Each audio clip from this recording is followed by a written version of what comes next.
What would you do if the person you never noticed became the only one who could save you? Aria Bennett had 17 minutes to reach the 20th floor or lose everything she'd built. No elevator, no backup plan, just panic, darkness, and a man she'd walked past 1,000 times without ever truly seeing. His offer sounded impossible. "I'll carry you." She should have said no, but desperation makes you reckless. And sometimes the most dangerous risks don't happen in boardrooms. They happen when you let someone in. This is the story of a woman who had to fall, to finally stand on solid ground. If you want to know what happens when power meets humanity, when pride collides with trust, and when a single choice in the dark rewrites two entire lives, stay with me until the very end. Hit that like button and drop a comment with your city so I can see how far this story travels. Now let me take you back to where it all began. The conference room on the 20th floor had floor-to-ceiling windows that made you feel like you were floating above the city.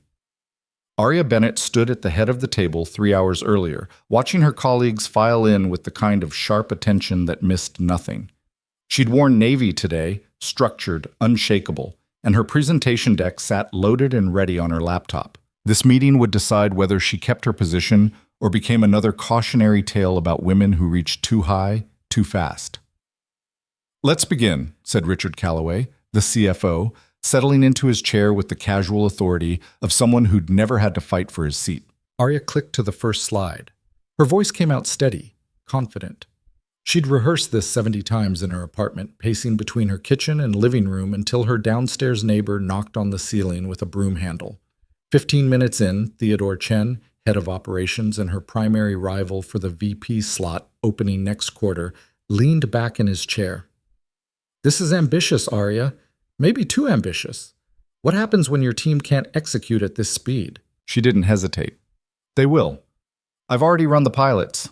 Pilots aren't full-scale launches. Neither is sitting on opportunities until competitors take them." She met his eyes directly. "We move now, or we explain to the board why our market share dropped another 3 points." Richard's expression shifted just slightly. That was the moment Aria knew she had him. The meeting ran long. By the time people started gathering their laptops and draining cold coffee cups, it was past 7. Aria closed her computer with hands that wanted to shake, but didn't. She'd done it. Not perfectly. Theodore had landed a few shots that stung, but well enough. Richard caught her at the door. "Good work today." "Thank you." "Don't thank me yet. The board meets Friday. If your numbers hold, you'll have what you want." He paused. "If they don't, neither of us will enjoy that conversation." Aria nodded. She didn't trust herself to say anything else. She took the elevator down alone, watching the numbers descend in glowing increments. 17th floor, 12th, 8th. The building hummed with end-of-day energy. People hurrying toward trains and traffic, toward homes and lives that didn't require performance reviews. When she reached the lobby, she realized she'd left her portfolio on the conference table. "Damn it!" She turned back toward the elevators, already mentally cataloging what was in that portfolio. Notes from the board meeting last month, her annotated strategy deck, the folder with her revised org chart, the one that showed her name in the VP slot. She couldn't leave that sitting there overnight. The elevator doors opened. She stepped in, hit 20, and watched the doors slide shut. The car rose smoothly. Aria pulled out her phone to check her messages. 3 from her mother, 1 from her assistant, a Slack notification about tomorrow's budget review. Then, everything went black. The elevator jolted to a stop so abruptly that Aria stumbled against the wall. Her phone clattered to the floor. For 3 seconds, there was nothing but darkness and the wild hammering of her heart. Emergency lighting kicked in, dim, sickly green. She grabbed her phone. The screen was cracked across one corner, but it still worked. 7:47 p.m. "No, no, no, no!" Aria jabbed the button for the lobby. Nothing happened. She hit the emergency call button. Static crackled through the speaker, then silence. She pulled up her phone. No signal. The air in the elevator felt thick suddenly, pressing in. Aria forced herself to breathe slowly, evenly. This was fine. Buildings had backup systems. Someone would notice. The power would come back on. She waited. 1 minute. 3. 5. Nothing changed. Aria hit the call button again, holding it down. "Hello? Can anyone hear me?" More static. A broken fragment of a voice that might have been words or might have been interference. Then nothing. Her heart was racing now, genuinely racing. She pressed her back against the wall and tried to think. The building was mostly empty by now. Security would be downstairs, maybe 1 or 2 late workers scattered across other floors. And she was trapped between 14 and 15, according to the dark display panel. The portfolio was still on the 20th floor. The board meeting was in less than 72 hours. If she didn't have those notes, if someone else found them first, breathe, think. She tried her phone again, still no signal. She opened her messages anyway, typing quickly. Stuck in elevator. Building lost power. Need help. It didn't send. Just sat there with a small red exclamation point next to it. Arya closed her eyes. When she opened them again, the emergency lighting seemed dimmer. Or maybe that was her imagination. Then she heard something. A metallic grinding sound, distant but clear. The elevator shuddered slightly. "Hello?" she called out. "Is someone there?" Another sound, closer this time. Footsteps in the shaft maybe, or on the floor above. Then a voice, muffled through the walls. "Don't panic. We're working on it." Male, calm, unfamiliar. "How long?" Arya shouted back. A pause. "Unknown. Main power's out across 3 floors. Backup isn't engaging. I need to get out, now." "I understand. Stay calm. We're assessing options." Stay calm. Easy to say when you weren't the one trapped in a metal box suspended by cables that suddenly felt very, very thin. Arya pressed her forehead against the cool wall and tried not to think about how many floors were beneath her. Tried not to imagine the cables snapping, the car dropping, the terrible split second before. Stop. She focused on her breathing. In for 4. Hold for 4. Out for 4. The voice came back, clearer this time. "Ma'am, I'm going to manually open the exterior doors. You'll see light from the hallway. Don't try to climb out. Understood?" Understood. She heard the grinding of metal on metal. Then a sliver of light appeared at the top of the elevator, widening, widening, until she could see the bottom edge of a hallway floor about 4 feet above the elevator roof. A face appeared in the gap. Not security. Someone else. Lucas Hale. Arya recognized him in the vague way you recognize people you pass in hallways without ever actually speaking to. Facilities supervisor, maybe? Maintenance? He wore gray work pants and a company polo, and he was looking at her with the kind of focused attention that made her stand straighter automatically. "You hurt?" he asked. "No. Good. Listen carefully. The elevator's not moving without main power, and we don't know when that's coming back. Fire department's been called, but they're dealing with a multi-car pileup on the interstate. Could be an hour, maybe more." Arya's stomach dropped. "An hour?" "At minimum. That's not acceptable. I have—" She stopped herself. He didn't care what she had. "What are my options?" Lucas was quiet for a moment, studying her. "Where do you need to be?" 20th floor. I left something in the conference room." His eyebrows rose slightly. "You need something from the 20th floor badly enough to risk getting stuck in an elevator during a blackout?" "I didn't know there was going to be a blackout," Arya snapped. Then she caught herself. "Yes, I need it. Badly." Lucas nodded slowly. He looked away, seemed to calculate something, then looked back. "I can get you there." "How?" "Stairs." Arya almost laughed. "The stairs are 6 floors down from here. I can't—" "I'll carry you." The words landed between them like something physical. Arya stared at him. "Excuse me?" "Stairs are accessible from the 14th floor maintenance corridor. I can get you out through the shaft, onto 14, and then carry you up the stairs to 20. "Carry me?" "Yes." "That's insane." "Maybe." Lucas's expression didn't change. "But it's also your only option if you need to be up there in the next hour." Arya's mind raced. This man, this stranger she'd never had a conversation with, was offering to physically carry her up 6 flights of stairs because she needed a folder she'd left behind. It was absurd. Impossible. Completely the only option she had. "Why would you do that?" she asked. Lucas shrugged. "Because you need help." Such a simple answer.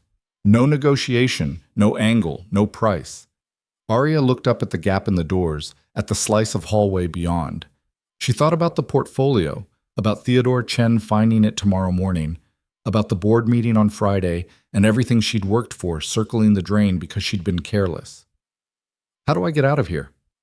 Lucas shifted position. I'm going to lower a harness. You clip in, I pull you up. Then we move fast. Understood? Understood. A minute later, a nylon harness dropped through the gap. Arya grabbed it, found the clips, and secured it around her waist and thighs the way Lucas instructed through the opening. The straps bit into her skirt and blazer, but she yanked them tight anyway. Ready? Yes. The harness went taut. Arya felt herself rising, weightless and terrifying, until her hands found the edge of the hallway floor. Lucas's grip locked around her wrists, strong and certain, and then she was being hauled up and over in one smooth motion. She landed on her knees on solid floor, breathing hard. Lucas was already moving. He unclipped the harness efficiently, coiled it, and slung it over one shoulder. This way. Arya stood, brushed off her skirt, and followed. The hallway was dark, except for emergency lighting that cast everything in shades of gray and green. Lucas moved with the confidence of someone who knew this building like his own home, past closed office doors, around corners, through a section Arya had never seen before. He stopped at a metal door marked Maintenance, authorized personnel only. You ever done a stair carry before? Lucas asked, glancing back at her. Obviously not. It's going to be uncomfortable. You're going to want me to stop. Don't ask me to unless something's actually wrong, understood? Arya bristled. I'm not going to… Understood? His tone wasn't harsh, but it was immovable. Understood, she said. Lucas opened the door. The stairwell beyond was narrow and dim. He started up without waiting, and Arya had no choice but to follow. They reached the 14th floor landing. Lucas stopped, set down his harness, and turned to face her fully. We're going to do this in a fireman's carry. It's the most efficient for this kind of distance. I'll need you to stay as still as possible and keep your weight balanced. Can you do that? Arya's pride wanted to argue. Her practical side overruled it. Yes. Good. Step closer. She did. Lucas bent slightly at the waist, and before Arya could process what was happening, he'd shifted her weight onto his shoulders in one smooth, practiced motion. Her world tilted, stomach pressed against his shoulder, legs dangling, one of his arms locked firmly across the backs of her thighs. You good? His voice was steady, unbothered. Arya's face was burning. Fine. Then let's go. And he started climbing. The first flight was almost easy, or seemed that way from Arya's upside-down vantage point. Lucas moved with a rhythm that felt deliberate, controlled. His breathing stayed even. His grip didn't falter. By the second flight, Arya was acutely aware of how much effort this actually required. She could feel the tension in his shoulders, the flex of muscle, as he navigated each step. And she couldn't do anything except stay still and balanced like he'd told her to. You're lighter than I expected, Lucas said between breaths. Should I be offended? Take it as a compliment. They passed the 15th floor landing, 16. Arya watched the steps pass beneath her in dizzying increments. The emergency lights flickered occasionally, throwing shadows that moved like living things. What did you leave up there? Lucas asked. Work materials. Must be important materials. They are. Important enough to trust a stranger to carry you up 6 flights of stairs in the dark? Arya didn't answer right away. Then, apparently, Lucas made a sound that might have been a laugh. I'm Lucas, by the way, since we're past the stranger part now. Arya. I know. That surprised her. You know who I am? You're on the executive team, marketing VP track. You drink black coffee from the 4th floor machine every morning at 7:15, and you've never once said hello to anyone in the elevator. Arya's face went hot again. I'm focused in the mornings. Sure. They reached the 17th floor. Lucas paused on the landing, adjusting his grip. Arya could hear his breathing now, deeper but still controlled. You need to stop? She asked. No. You're sure? I said no. There was no irritation in his voice, just fact. Arya fell silent. 18, 19. Her world had narrowed to this. The rhythm of Lucas's steps, the sound of his breathing, the strength in his shoulders that hadn't wavered once. She'd spent the last 3 years building an empire of control, managing teams, orchestrating strategies, anticipating every variable. And now she was completely, utterly helpless. It should have terrified her. Instead, she felt something she couldn't name. Almost there, Lucas said. The 20th floor door appeared ahead. Lucas shifted her weight slightly, adjusting for the final push, and then they were there. He bent carefully, lowering Arya back to her feet with the same practiced ease he'd lifted her. She stood on shaking legs, one hand against the wall for balance. Lucas was breathing harder now, but he wasn't winded. He looked at her with an expression that was evaluating without being judgmental. "You good?" "Yes." Arya smoothed her skirt, tried to find her composure. "Thank you." "Don't thank me yet. Where's this conference room?" "Down the hall, second door on the left." They walked together through the darkened 20th floor. It felt strange being up here now, ghostly and abandoned, nothing like the sharp-edged space where she'd stood just hours ago, commanding a room full of people who wanted to see her fail. The conference room door was unlocked. Arya pushed it open and went straight to the table. Her portfolio was still there, right where she'd left it. Relief hit her so hard she had to grip the edge of the table. "Got it?" Lucas asked from the doorway. "Yes." Arya picked up the portfolio, held it against her chest like something precious. Which it was. Which it had to be, for her to have done something this reckless. She turned to face Lucas properly. In the dim emergency lighting, he looked different than she'd thought. Older, maybe, or just more solid. There were lines around his eyes that came from more than smiling, and his hands had the kind of calluses that meant real work. "I don't know how to thank you for this," Arya said quietly. Lucas shrugged. "You needed help. I could help, that's all." "That's not all." She hesitated. Most people aren't former search and rescue." That stopped her. "You were search and rescue?" 6 years. Mountains, mostly. Before I had my daughter." Arya didn't know what to say to that.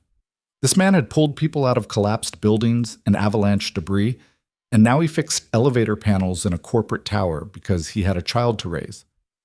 "I'm sorry," she said, though she wasn't sure what she was apologizing for. Lucas looked at her curiously. "For what?" "I don't know. That you had to leave that work, maybe. That you're here instead. I'm exactly where I choose to be." The simplicity of that statement cut through everything else. Arya looked down at her portfolio, then back at Lucas. "Can I buy you dinner as a thank you?" "You don't need to do that." "I want to." Lucas studied her for a long moment. Then he smiled, small but real. "Rain check. I need to get back downstairs and make sure the building's secure." "Right, of course." They walked back to the stairwell together.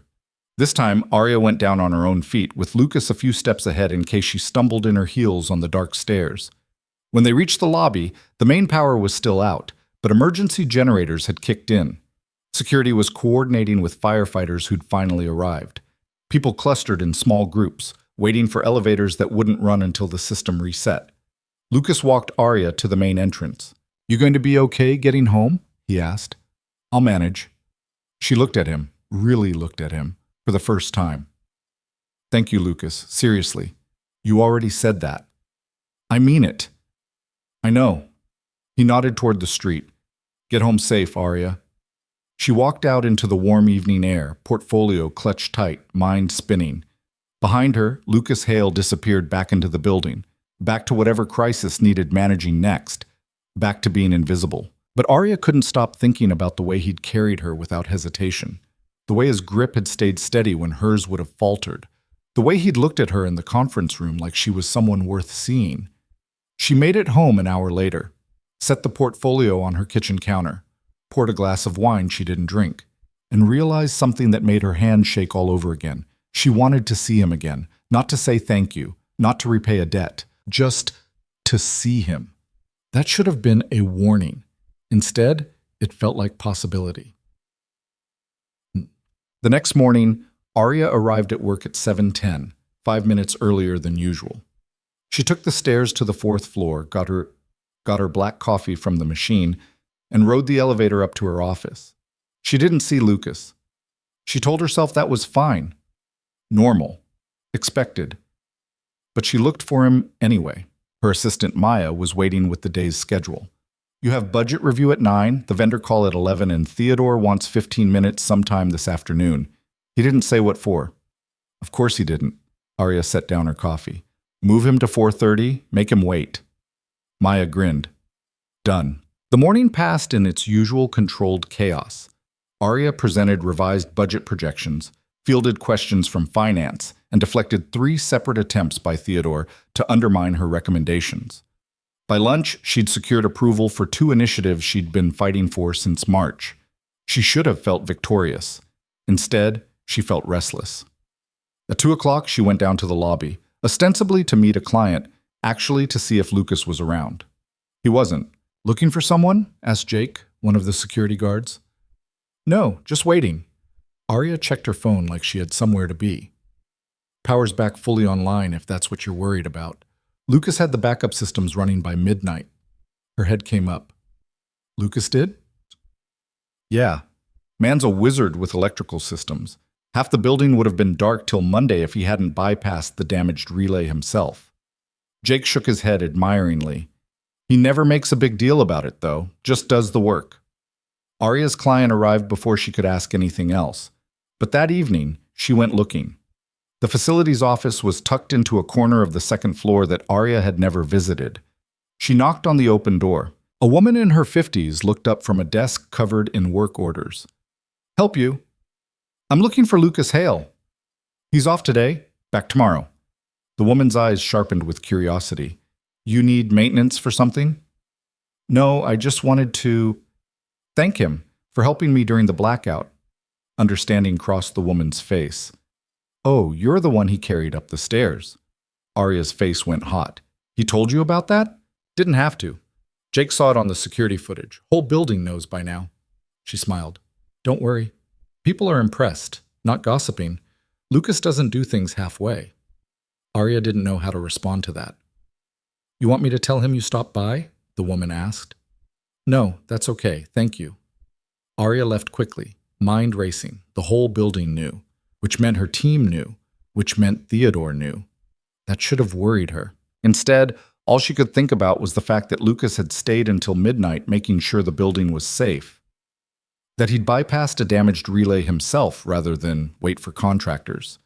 That he did the work without making a big deal about it. She wanted to know more. That was dangerous. Arya knew it was dangerous. She went back to her office and worked until 9 p.m., reviewing the portfolio she'd risked everything to retrieve. The numbers were solid. Her strategy was sound. The board would approve it, and she'd get the VP position, and everything she'd worked for would finally pay off. But when she closed the folder, she didn't feel the satisfaction she expected. She felt alone. But Friday morning arrived cold and bright. Arya dressed in charcoal gray, powerful but not aggressive, and arrived at the office an hour before the board meeting.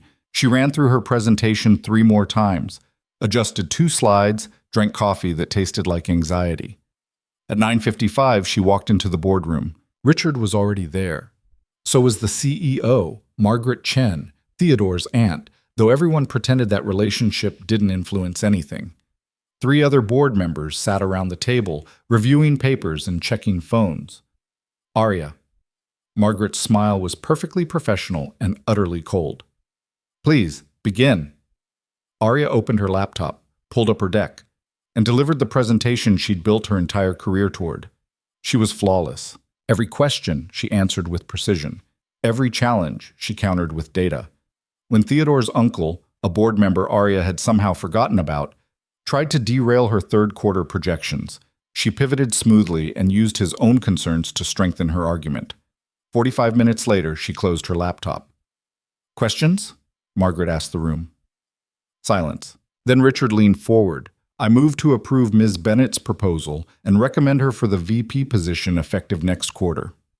Seconded, said another board member. Margaret's expression was unreadable. All in favor? 4 hands rose.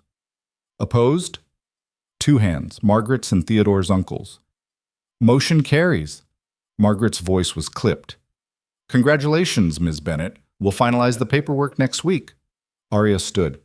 Thank you. She walked out of that boardroom with her spine straight and her hands steady.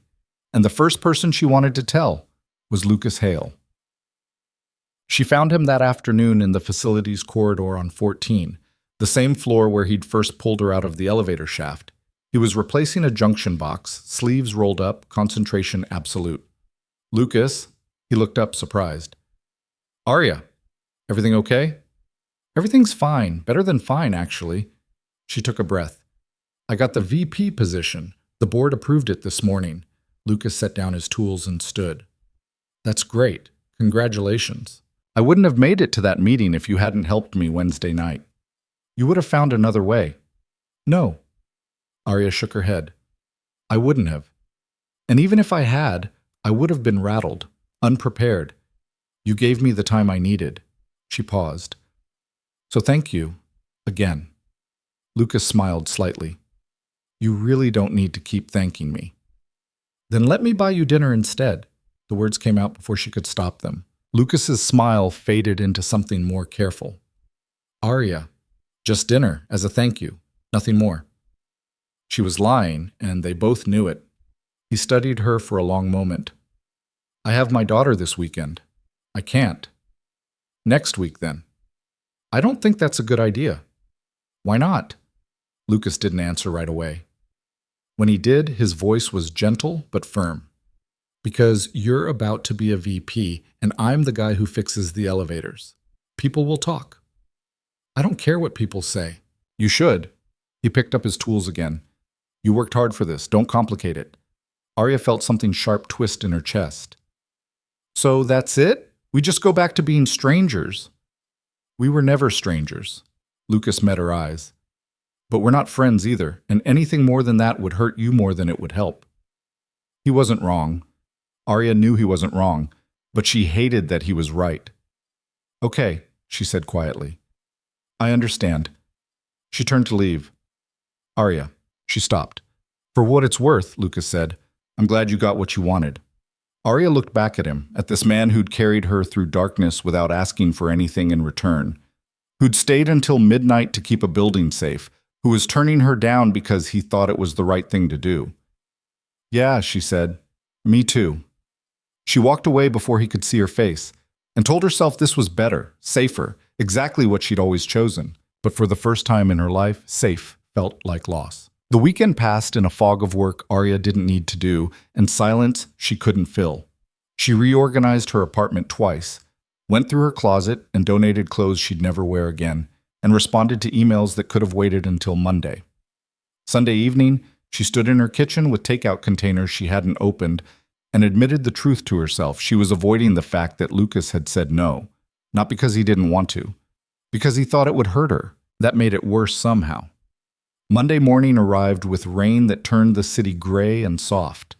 Arya got to the office early again, took the stairs to 4, got her coffee. The routine felt hollow now, like she was performing a role she'd already outgrown.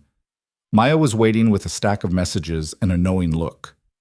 VP announcement goes out at 10. HR wants you in at 9 to sign paperwork. Also, your mother called 3 times. Tell her I'll call her back. I did. She said she'll keep calling until you do. Arya sighed. Fine. Put her through at lunch. The morning was a blur of congratulations she didn't feel ready for and meetings about her transition into the new role. By noon, she'd signed 17 documents, shaken hands with people who'd ignored her 6 months ago, and fielded passive-aggressive comments from Theodore that everyone pretended were jokes. At 12:30, her phone rang. Her mother's number. Arya considered not answering. Then she picked up. Hi, Mom. Finally. I was starting to think you disconnected your phone. Her mother's voice was warm but edged with the particular sharpness that came from years of getting people to do what she wanted. Maya tells me you made VP. Why didn't you call? It just happened Friday. I was going to... You were going to wait until Thanksgiving and mention it casually over dinner. I know how you are.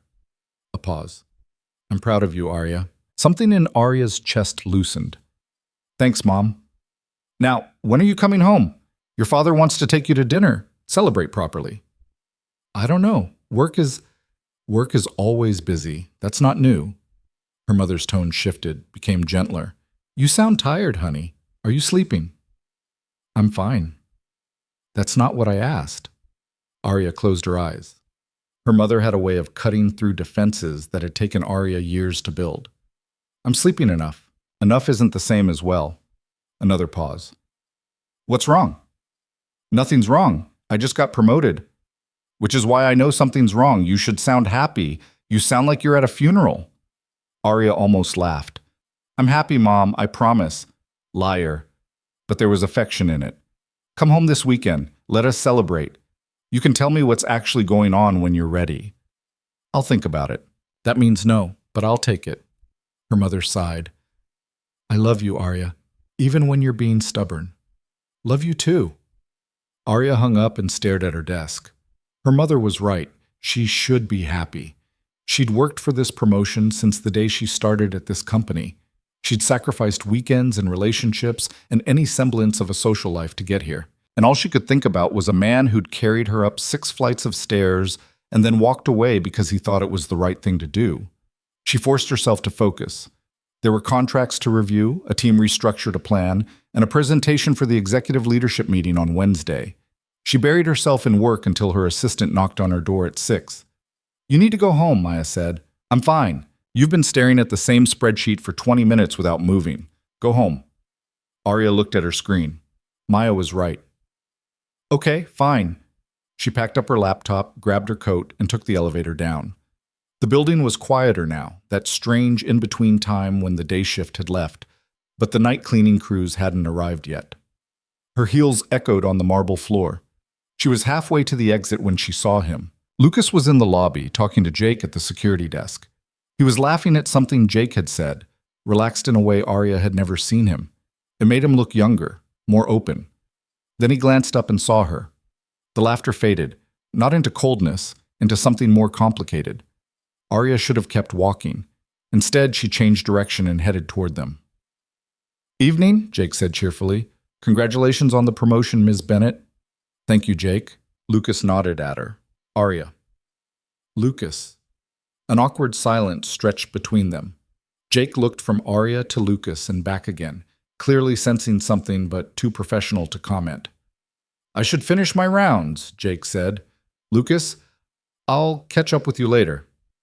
Yeah, see you. Jake disappeared toward the west corridor, leaving them alone. Lucas shifted his weight slightly. How's the new position? Busy, overwhelming, everything I expected. Arya paused. How's your daughter? Something in Lucas's expression softened. She's good. Lost her first tooth this weekend. Very proud of herself. How old is she? 6.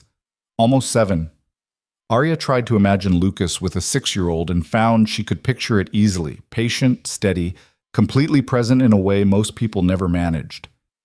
She's lucky to have you. I'm lucky to have her. Lucas looked at Arya directly. You heading home? Yeah. Good. You look exhausted. It should have been insulting. Instead, it felt like someone actually seeing her. I am, Arya admitted. It's been a long few days. I imagine. Lucas hesitated, then said, You should go home and sleep. Not work. Actual sleep. Is that a professional recommendation? Personal observation. Arya smiled despite herself. Noted. She started toward the exit again. Made it 3 steps before she stopped and turned back. Lucas was still watching her. Can I ask you something? Arya said. Sure. Why did you help me? That night with the blackout, you didn't know me. You could have just told me to wait for the fire department. Lucas considered the question. You needed help, and I could provide it. That's enough. That's not an answer. It's the only one I have. Arya studied him, this man who carried people through darkness because they needed it, who fixed electrical systems at midnight, who raised a daughter alone and made it look easy even though it couldn't be. You're a good person, Lucas. He shook his head. I'm just a person. No, you're not. Lucas didn't respond to that, just looked at her with an expression she couldn't quite read. Good night, Arya. Good night. She walked out into the rain, got in her car, drove home through traffic that moved like cold honey, and couldn't stop thinking about the way Lucas had looked when she called him a good person, like it was something he didn't quite believe. The week blurred forward. Arya threw herself into her new role with the same intensity she'd thrown into getting it. She restructured her team, launched 2 initiatives Theodore had been stalling, and presented a 5-year growth strategy that made the CEO actually smile. But every evening when she left the building, she looked for Lucas. Sometimes she saw him. Most times she didn't. When she did, they'd exchange a few words, brief, polite, careful. Like two people trying very hard not to cross a line neither of them had explicitly drawn. It was driving her crazy. Thursday evening, Arya was walking to her car when her phone rang. Unknown number. Hello? Ms. Bennett, this is Sandra from Pacific Elementary. I'm calling about an emergency contact listing. Arya frowned. I think you have the wrong number. I don't have children. You're listed as an emergency contact for Sophie Hale. Is that incorrect? Everything stopped. Sophie Hale? Lucas Hale's daughter? Yes, Mr. Hale listed you as a secondary contact. We're calling because Sophie fell on the playground and we can't reach Mr. Hale. She's okay, just shaken up and has a scrape on her knee, but she's asking for her dad and we need someone to pick her up. Arya's mind raced. Why would Lucas list her as an emergency contact? They barely knew each other. Unless, where's the school? Pacific Elementary on Ashford Street. Do you know it? I'll find it. I can be there in 20 minutes. Thank you. We'll let Sophie know someone's coming. Arya hung up, pulled up directions, and drove faster than she should have through city traffic. Her mind was spinning. Lucas must have listed her weeks ago, maybe after the blackout, as a backup in case something happened. But he'd never mentioned it, never asked permission, because he'd assumed she'd say no, or because he'd known she'd say yes. Pacific Elementary was a low brick building with a playground out front and murals painted on the walls. Arya parked in the visitor lot and hurried inside. The office was small and warm, decorated with student artwork. A woman in her 50s stood up from behind the desk. Ms. Bennett? Yes?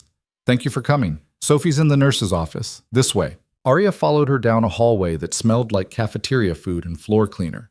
The nurse's office was at the end, door open. Inside, a little girl sat on a paper-covered examination table, legs swinging. She had dark hair pulled into a messy ponytail and her father's eyes, clear and direct. A bandage covered her right knee. She looked up when Arya entered. You're not my dad.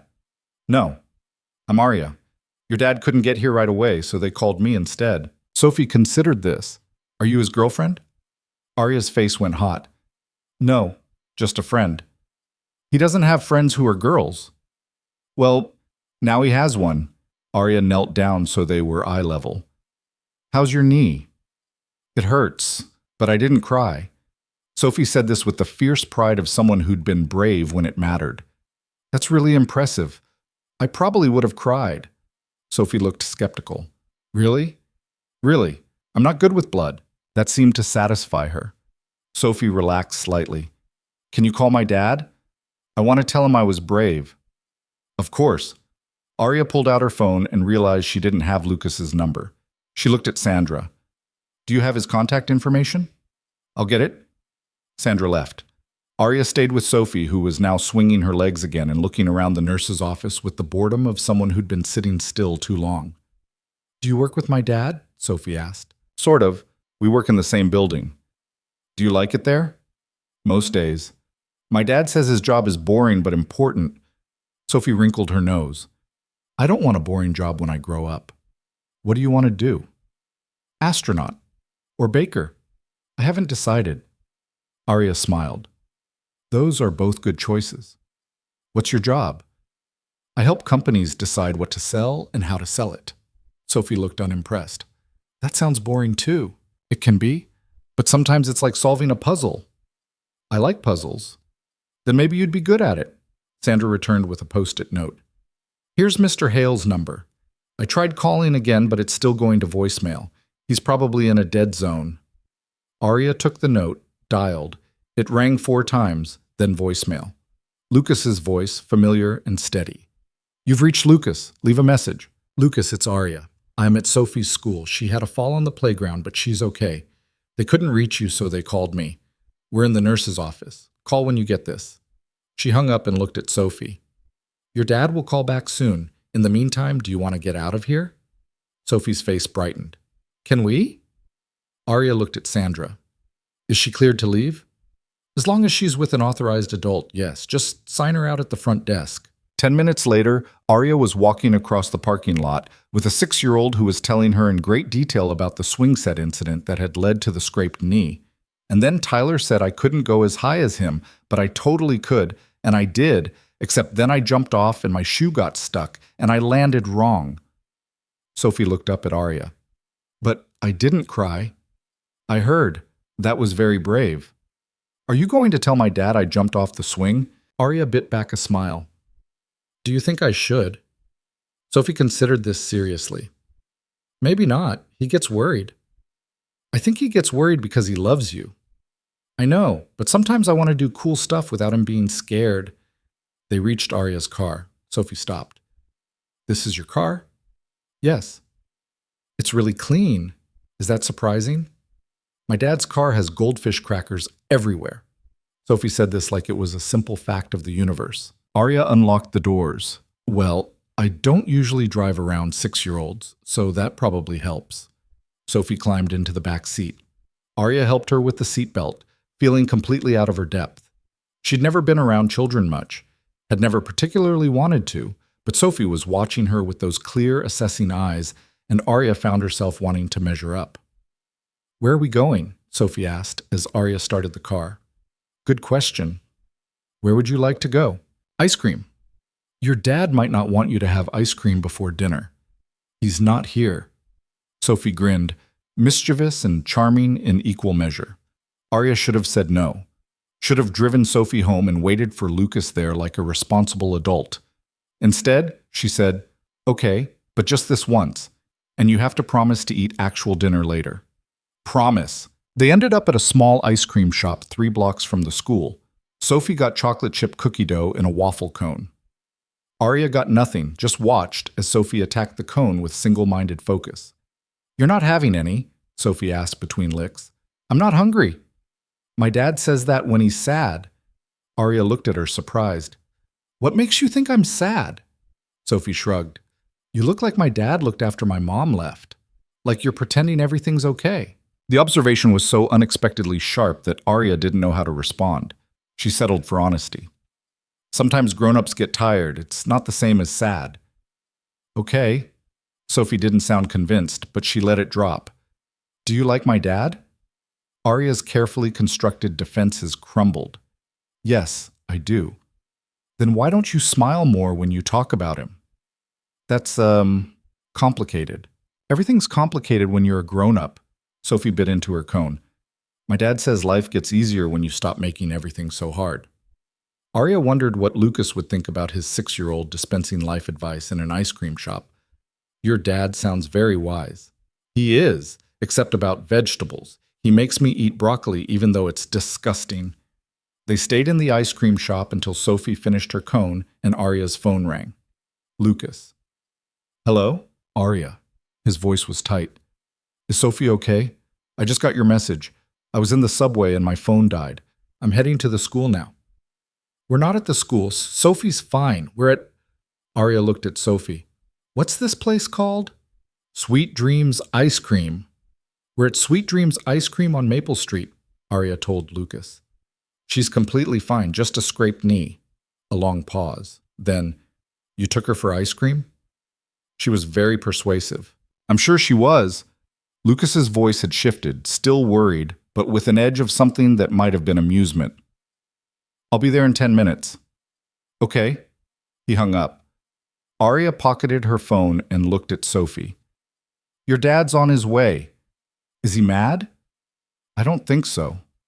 Good, because I really didn't want to tell him about the swing thing. Arya laughed despite herself. I think that ship has sailed. Lucas arrived in 8 minutes, not 10. Arya saw him through the window, moving fast, face set with the particular tension of a parent who's been scared and is trying not to show it. He came through the door and went straight to Sophie. Hey, baby girl, let me see that knee. Sophie obediently stuck out her leg. Lucas examined the bandage with gentle hands, then looked up at his daughter. Does it hurt? Not really, and I didn't cry. I heard. Lucas pulled her into a hug that was tight and brief. Then he straightened and looked at Arya. Thank you for getting her. Of course. I'm sorry they called you. I updated my emergency contacts after... He stopped. I should have asked first. It's fine. I'm glad I could help. Sophie looked between them with open curiosity. Are you guys going to talk about boring grown-up stuff now? Probably, Lucas said. Why don't you go wash your hands? They're covered in chocolate. Sophie hopped down and headed toward the bathroom. The moment she was out of earshot, Lucas turned back to Arya. Seriously, thank you. I was underground for a work thing and my phone died and… He ran a hand through his hair, visibly trying to calm down. I should have had a backup charger. I should have checked before I left. Lucas, stop. Arya's voice was gentle. She's fine. You're fine. Everything's fine. He looked at her like he wanted to believe that, but couldn't quite manage it. You didn't have to take her for ice cream. I wanted to. She's a great kid. Yeah, she is. Lucas's expression softened. Did she interrogate you about whether we're dating? Arya's face went hot. How did you know? Because she asks everyone I talk to if we're dating. Last week she asked the mailman. He shook his head. I'm sorry if she made you uncomfortable. She didn't. She's honest. I like that. Sophie reappeared, hands still damp. Can Arya come to dinner with us? Sophie, please. She bought me ice cream. We should be nice back. Lucas looked at Arya. There was something complicated in his eyes, gratitude and concern, and something else she couldn't name. You don't have to. I'd like to, Arya heard herself say. If that's okay? Lucas hesitated, then nodded. Okay. They ended up at a small Thai restaurant that Sophie clearly knew well. The host greeted them by name and brought Sophie crayons without being asked. They settled into a corner booth, Sophie between them, chattering about school while she colored. Arya watched Lucas with his daughter and saw a version of him she'd never encountered, patient when Sophie spilled water. Attentive when she told rambling stories that went nowhere. Firm but kind when she tried to order only spring rolls for dinner.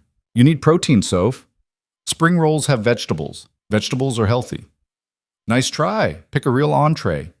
Sophie sighed dramatically. Fine, pad thai. With chicken? With tofu. Deal. They ordered. Sophie went back to coloring. Lucas looked at Arya across the table. You didn't have to do this. You said that already. I mean it. So do I.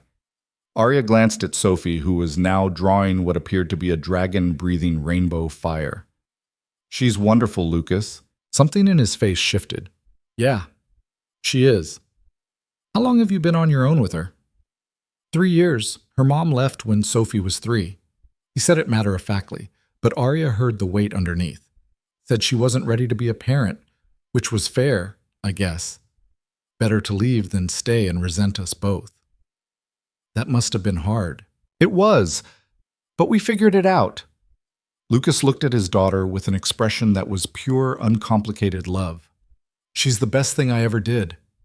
Arya felt something shift in her chest. She'd spent her whole career around people who talked about their families like accessories, things that existed in the background of their real lives. Lucas talked about Sophie like she was the center of gravity around which everything else orbited. The food came. They ate and talked, mostly Sophie talking, Lucas occasionally interjecting, Arya listening more than speaking. It was easy in a way Arya hadn't expected. Comfortable. Like maybe this was what people meant when they talked about family dinners. Halfway through the meal, Sophie looked at Arya seriously. Do you have kids? No. Why not? Sophie, Lucas said. That's personal. It's okay. Arya set it down her fork. I never really thought about it. I was always focused on work. Don't you get lonely? The question was so direct, so innocent, that Arya couldn't deflect it. Sometimes, yes.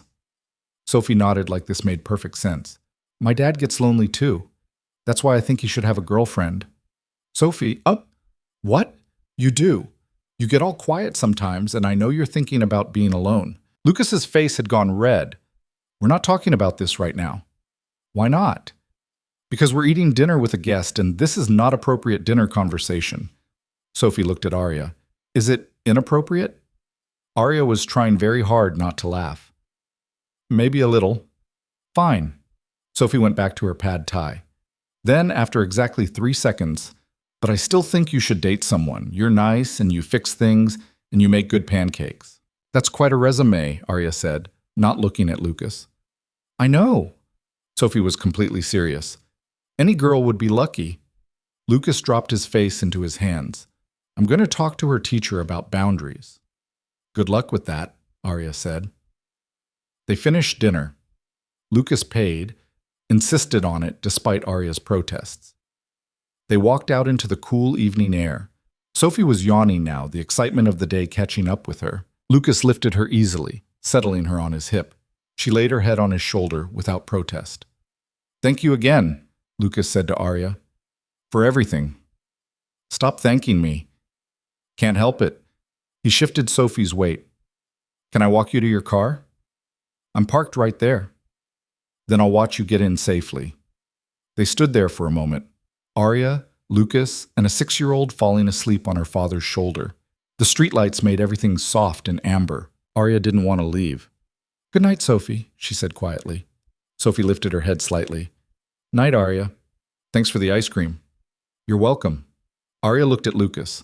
His eyes were steady on hers, and there was something in his expression that made her heart beat faster. Good night, Lucas. Good night. She got in her car and drove away. In the rearview mirror, she could see Lucas still standing there, watching until she turned the corner. That night, Arya lay in bed and stared at the ceiling.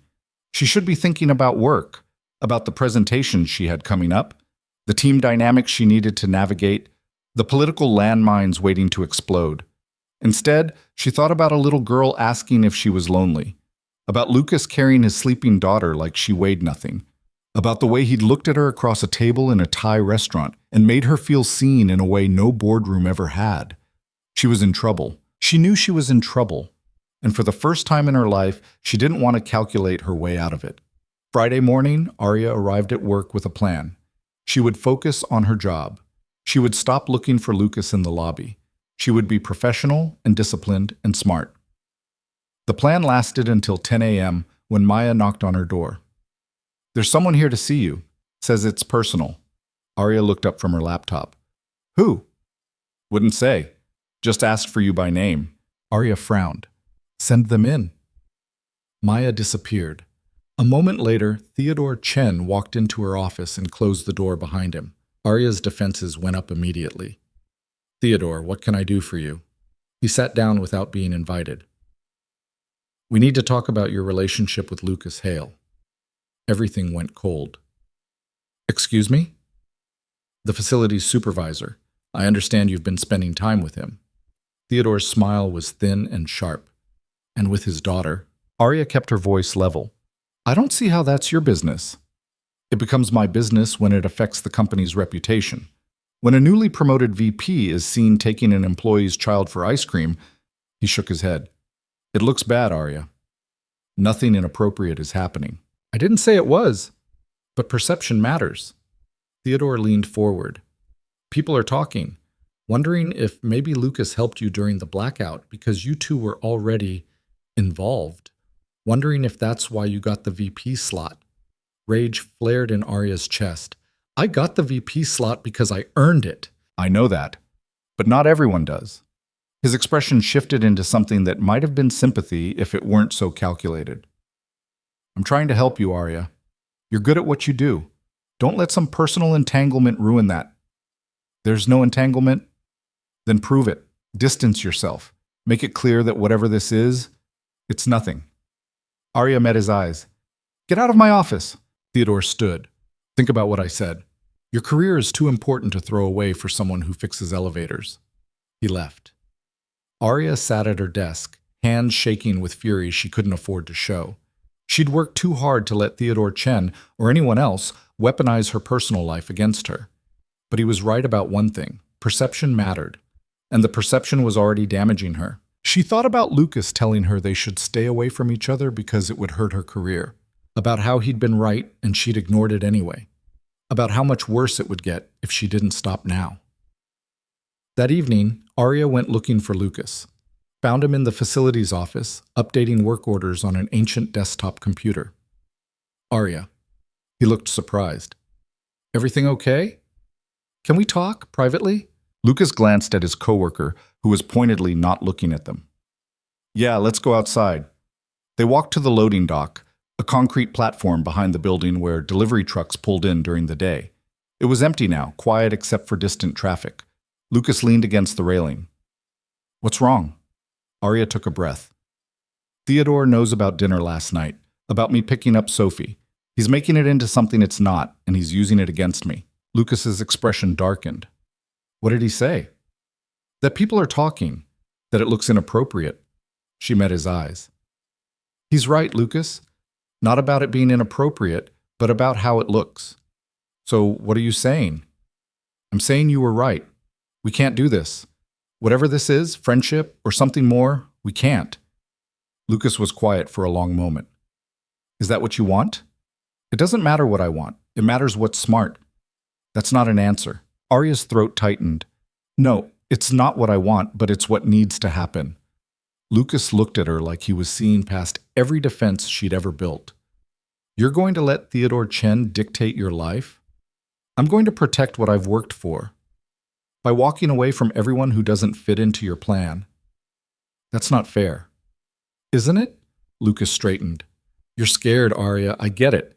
But you're making the same choice you always make, choosing safety over anything real. And what's the alternative? Risk everything I've built for something that might not even work? Yeah, that's exactly the alternative. They stared at each other. Arya felt like she was standing on the edge of something vast and terrifying. I can't, she said quietly. Lucas nodded slowly. Okay. Lucas, you made your choice. I respect that. He stepped back. I should get back to work. He walked away before she could say anything else. Arya stood on that loading dock until the cold made her fingers numb and told herself she'd done the right thing. It didn't feel right. It felt like loss.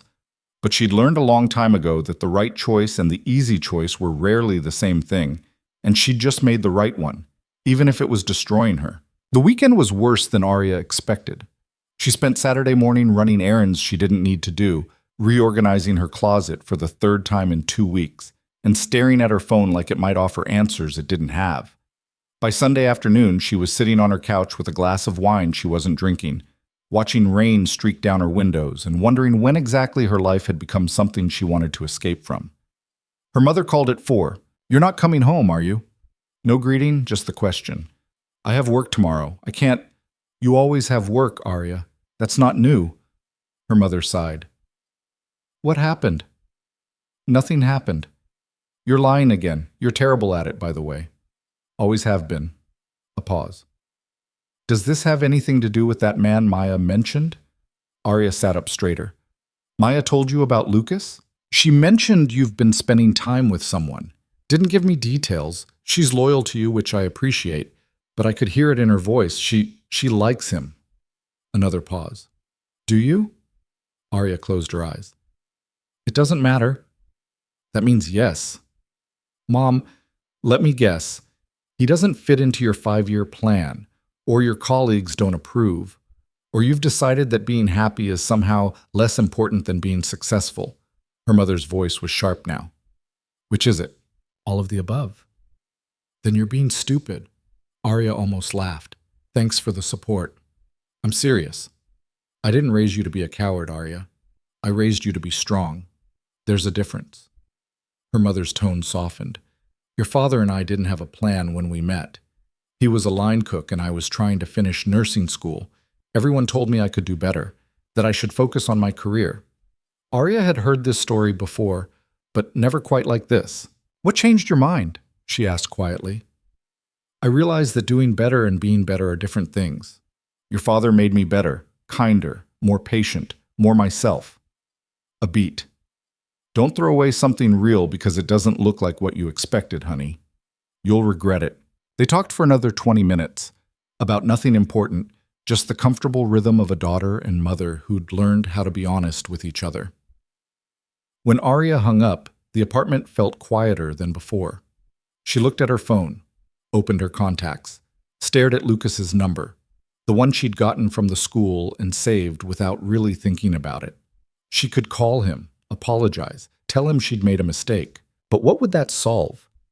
Theodore would still weaponize their relationship, her colleagues would still whisper, and Lucas would still be risking nothing while she risked everything. That wasn't fair to him. So she set down the phone and poured the wine down the sink and went to bed early. Monday arrived gray and cold. Arya dressed in black, armor, not fashion, and got to the office before anyone else. She had 3 presentations this week, a budget review, and a meeting with the executive team about Q4 projections. No time for distractions. She made it until noon before everything fell apart. Maya knocked on her door at 11:45, face tight with something that looked like anger. "You need to see this." She handed Arya her tablet. On the screen was an internal company forum, the kind of place where employees posted anonymously about everything from cafeteria complaints to workplace gossip. The top post was titled, "VP Bennett and the Help." Arya's stomach dropped. The post itself was vicious. It implied that Arya had been having an affair with Lucas for months, that she'd used her position to get him to help her during the blackout, that her promotion was the result of manipulation rather than merit. It stopped just short of explicit accusations, but the insinuation was clear, and it had 63 comments, most of them piling on. "Who posted this?" Arya asked, voice flat. "Anonymous. IT is trying to trace it, but whoever did it knew how to cover their tracks." Maya's jaw was tight. "This is Theodore's doing. It has to be." "You don't know that. Come on, Arya. He threatened you Friday. Now this shows up Monday morning? That's not coincidence." Arya read through the comments. Some defended her. Most didn't. A few were outright cruel in ways that made her hands shake. "What do you want me to do?" Maya asked. "Nothing. Don't engage. Don't comment. Don't acknowledge it exists. That's not going to make it go away." "I know." Arya handed back the tablet. "But responding will just make it worse." Maya looked like she wanted to argue. Instead, she just nodded. "Okay, but if you change your mind, I won't." After Maya left, Arya sat at her desk and stared at her computer screen without seeing it. This was what she'd been afraid of, why she'd walked away from Lucas. And it had happened anyway. She thought about calling HR, confronting Theodore directly, writing her own post explaining what had actually happened. But every option felt like digging the hole deeper. At 2 o'clock, her assistant buzzed her. "Margaret Chen is here to see you." Arya's pulse kicked up. The CEO didn't make unscheduled visits unless something was very wrong. "Send her in." Margaret entered looking exactly as she always did, polished, controlled, unreadable. She sat down without being invited and folded her hands in her lap. "I assume you've seen the forum post." "Yes." And it's a lie. Nothing inappropriate happened between Lucas Hale and me. Margaret studied her. But something did happen. It wasn't a question. Arya chose her words carefully. "Lucas helped me during the blackout 2 weeks ago. I was grateful. We became friendly. That's all. Friendly enough that you picked up his daughter from school." So Margaret had been doing homework. She was listed as an emergency contact and they couldn't reach him. I helped because I was available. And then took her for ice cream. She'd had a bad day. I was trying to be kind. Kind. Margaret repeated the word like it was foreign. "Arya, I'm going to be direct with you. This company has a reputation to maintain. Our executives are held to a higher standard, particularly our female executives. Fair or not, that's reality." Arya felt something cold settle in her chest. "What are you asking me to do?" "I'm asking you to be smart, to recognize that perception is as important as truth." Margaret leaned forward slightly. "I personally don't care who you spend time with, but the board does. Our investors do. And right now, this narrative is damaging your credibility. So you want me to what? Issue a statement? Publicly distance myself from someone who helped me? I want you to make the choice that protects your career. I already did that. I walked away. Then make sure it stays that way." Margaret stood. "You're a talented executive, Arya. Don't throw that away over something that doesn't matter." She left before Arya could respond. Arya sat in the silence that followed and felt something inside her crack. She'd done everything right, worked harder than anyone, sacrificed personal relationships for professional advancement. Made the smart choice, the strategic choice, the choice that was supposed to protect her. And it hadn't mattered. They were still tearing her apart. At 4:30, Arya walked down to the facilities office. She needed to see Lucas, needed to warn him about the forum post before he heard it from someone else. But when she got there, Lucas wasn't at his desk. His coworker, an older woman named Diane, looked up. He left early, family emergency. Arya's chest tightened. Is everything okay? Don't know. He just got a call and took off. Diane hesitated. You want me to give him a message when he comes back? No, that's okay. Arya went back to her office, tried to focus on work, failed completely. At 6 o'clock, she gave up and went home. She was halfway through reheating leftovers she wouldn't eat when her phone rang. Unknown number. She almost didn't answer. Then something made her pick up. Hello? Ms. Bennett? A woman's voice, professional but strained. This is Riverside Hospital. We have Lucas Hale here. You're listed as an emergency contact. The floor dropped out from under her. What happened? Is he okay? He was in a car accident. He's stable, but... The woman paused. He's asking for you, and we need someone to pick up his daughter from the neighbor's house. Can you come? I'm on my way. Arya didn't remember the drive to the hospital, didn't remember parking or finding the emergency room or telling the nurse at the desk who she was. It was all a blur of fluorescent lights and antiseptic smell and the terrible pounding of her heart. They led her to a room in the back. Lucas was sitting on an examination table, left arm in a sling, a cut above his eyebrow that had been bandaged. He looked exhausted and in pain, and nothing like the man who'd carried her up 6 flights of stairs without breaking a sweat. He looked up when she entered. Arya. She crossed the room without thinking and stopped just short of touching him. What happened? Car ran a red light, T-boned me on the driver's side. His voice was rough. I'm fine. Dislocated shoulder, some bruising. Sophie wasn't with me, she's at the neighbor's, but I can't drive like this and I couldn't think of anyone else to call. Of course you called me. Arya's hands were shaking. Where's the neighbor's house? Lucas gave her the address. I'm sorry to do this to you. After what you said Friday, stop. Just stop.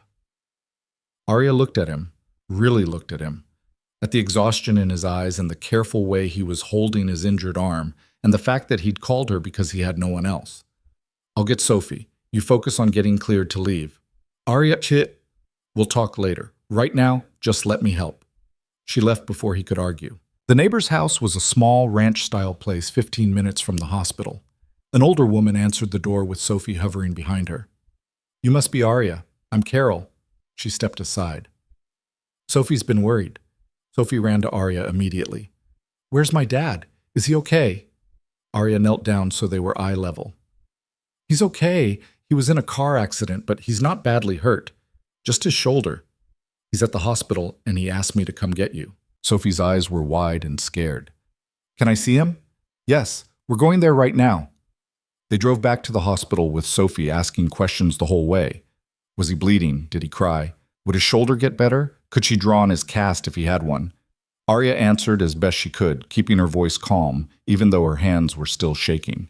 When they got to the emergency room, a nurse led them back to Lucas's room. Sophie ran to her father. Lucas caught her with his good arm, pulling her close. Hey, baby girl. I'm okay. You promised you'd be careful. Sophie's voice was muffled against his chest. I was careful. Sometimes other people aren't. He kissed the top of her head. But I'm fine. Promise. Arya stood in the doorway, watching them.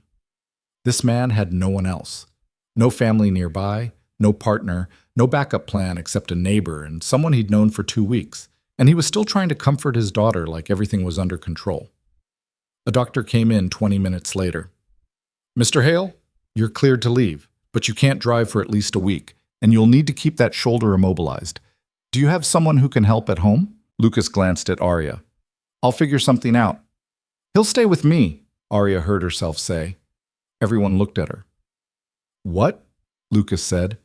You can't manage alone with a dislocated shoulder and a 6-year-old. You'll stay with me until you can drive again. Arya's voice was steady, certain. I have a guest room. Sophie can have it. You can take the couch. Arya, you don't have to. I know I don't have to. I want to. She met his eyes. Let me help. Lucas looked at her for a long moment. Then he nodded. Okay. They stopped by Lucas's apartment to pack a bag. It was small and cluttered in the way homes with children always are. Art projects on the fridge, toys scattered across the living room, dishes in the sink.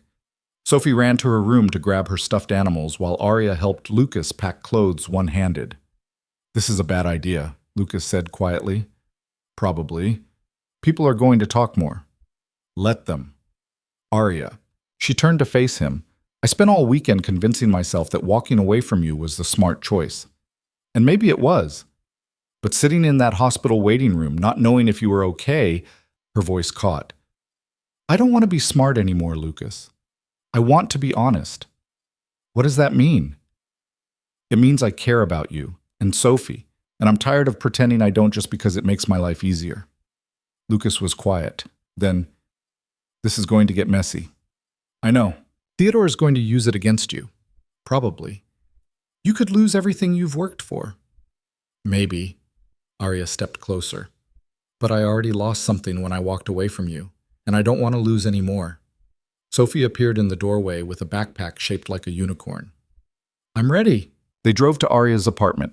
Sophie was asleep in the back seat by the time they arrived, exhausted from the stress of the day.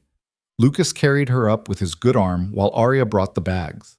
Her apartment suddenly felt different with them in it. Lived in, warm, less like a showroom, and more like an actual home. Arya settled Sophie into the guest room. The little girl woke up just long enough to ask if her dad was still okay, then fell back asleep clutching her stuffed rabbit. When Arya came back to the living room, Lucas was sitting on the couch, trying to arrange pillows with one hand. Let me help. She made up the couch properly. Sheets, blanket, extra pillow. Lucas watched her with an expression she couldn't quite read. You don't have to do this, he said. You keep saying that. Because it's true. And I keep ignoring you because I've made up my mind. Arya sat down next to him. How's the pain? Manageable. That means terrible. Lucas smiled slightly. Maybe a little terrible. When's your next pain medication? 2 hours? Okay, I'll set an alarm. Arya pulled out her phone. Do you need anything else? Water? Food? Arya, stop. She looked at him. Just sit with me for a minute, Lucas said quietly. Stop taking care of things and just sit. So she did. They sat in silence for a while. Outside, the city hummed with traffic and distant sirens. Inside, everything was still. Why did you list me as an emergency contact? Arya asked finally. Lucas was quiet for a moment. Because I trusted you. Even before we were friends. I saw how you handled pressure, how you didn't fall apart when you were trapped in that elevator. I figured if something happened to me, you'd be the kind of person who'd take care of Sophie. You barely knew me. I knew enough. Arya turned to look at him. What if I let you down? You won't. You can't know that. Yes, I can. Lucas met her eyes.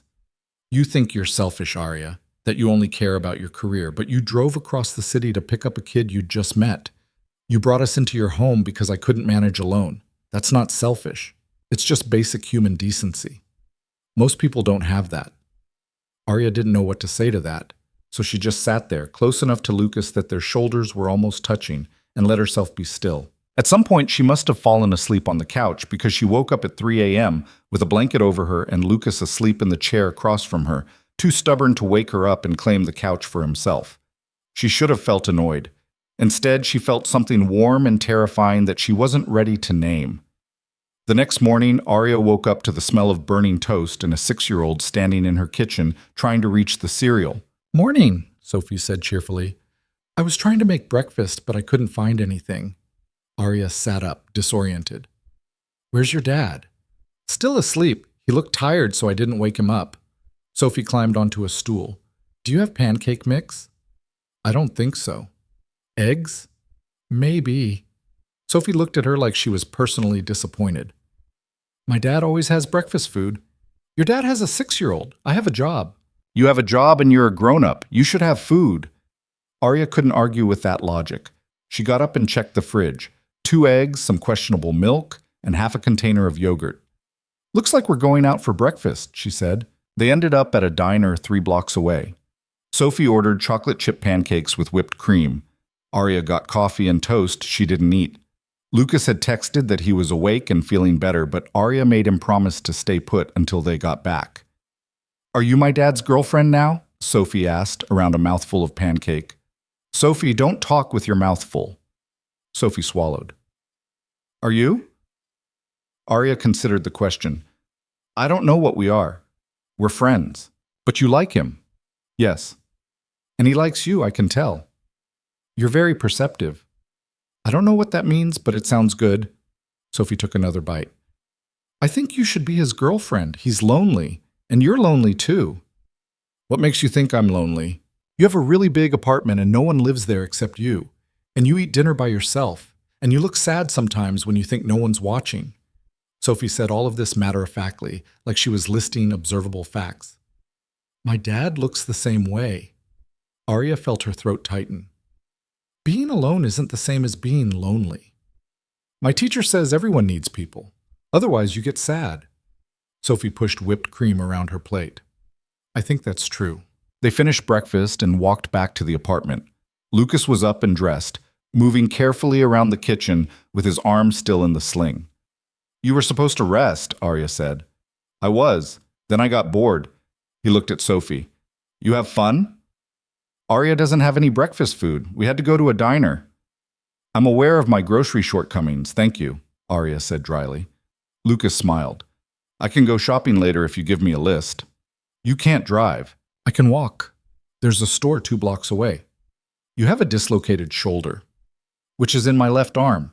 I can carry groceries with my right. They were still arguing about it when Arya's phone rang. Maya.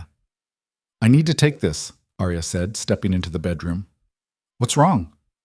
You need to come in. Now. Maya's voice was tight. Theodore filed a formal complaint with HR.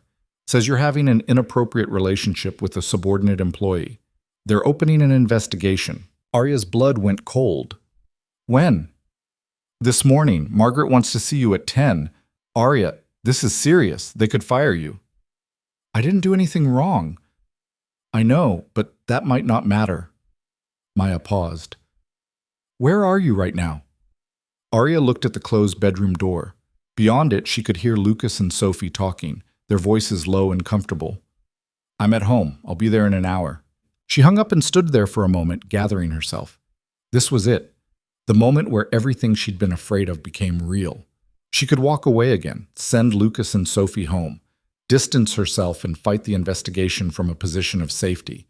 Or she could tell the truth and deal with whatever came next. Arya walked back into the living room. Lucas took one look at her face and went still. What happened? Theodore filed a complaint. HR is investigating. Arya's voice was steady. I have to go in. Then I'm coming with you. Lucas, they're investigating both of us. I should be there. This is my fault. It's not your fault. It's Theodore being vindictive. Arya looked at Sophie. Can you call Carol? Ask if she can watch Sophie for a few hours. Already on it, Lucas said. 90 minutes later, Arya and Lucas walked into the building together. She could feel people staring, whispering. The Forum Post had already done its damage, and now they were confirming every rumor just by existing in the same space. Arya didn't care anymore. They took the elevator to the executive floor. Margaret's assistant was waiting. Miss Bennett? Mr. Hale. This way. They were led to a conference room where Margaret sat on one side of the table and a woman from HR sat on the other. Theodore was conspicuously absent. Thank you for coming on short notice, Margaret said. Her voice was professional, neutral. I assume you know why you're here? Theodore filed a complaint, Arya said, alleging an inappropriate relationship. That's correct. The HR woman, Janice, according to her nameplate, opened a folder. We take all allegations of workplace misconduct seriously. Can you explain the nature of your relationship? Arya looked at Lucas. He nodded slightly. Lucas helped me during the power outage 2 weeks ago, Arya said. We became friends. I picked up his daughter from school when he couldn't be reached. We had dinner. He was in a car accident yesterday, and I'm helping him while he recovers. That's the extent of it. And you don't see how that could be perceived as inappropriate? No. I see how it could be perceived as kindness. Janice made a note. Mr. Hale, do you have anything to add? Lucas leaned forward slightly. I helped Ms. Bennett because she needed help. Nothing she's done has been inappropriate or influenced by anything except basic human decency. If there's a problem with that, the problem isn't with her. Margaret's expression was unreadable. The issue isn't whether something inappropriate happened. The issue is optics, perception, the appearance of favoritism or conflict of interest. Then the issue is that you care more about appearance than truth, Arya said. The room went very quiet. Margaret's eyes narrowed. Excuse me? I've worked for this company for 6 years. I've never missed a deadline, never failed to deliver, never compromised my integrity, and now I'm being investigated because I helped someone who needed it. Arya's voice was steady but fierce. If that's grounds for termination, then I don't want to work here anyway. Ms. Bennett, I'm not finished. Arya stood. Lucas Hale is one of the most competent, dedicated employees in this building. He stays late fixing problems no one else notices. He keeps this place running, and he's being dragged into an investigation because Theodore Chen can't handle the fact that I got a promotion he wanted. Janice looked at Margaret.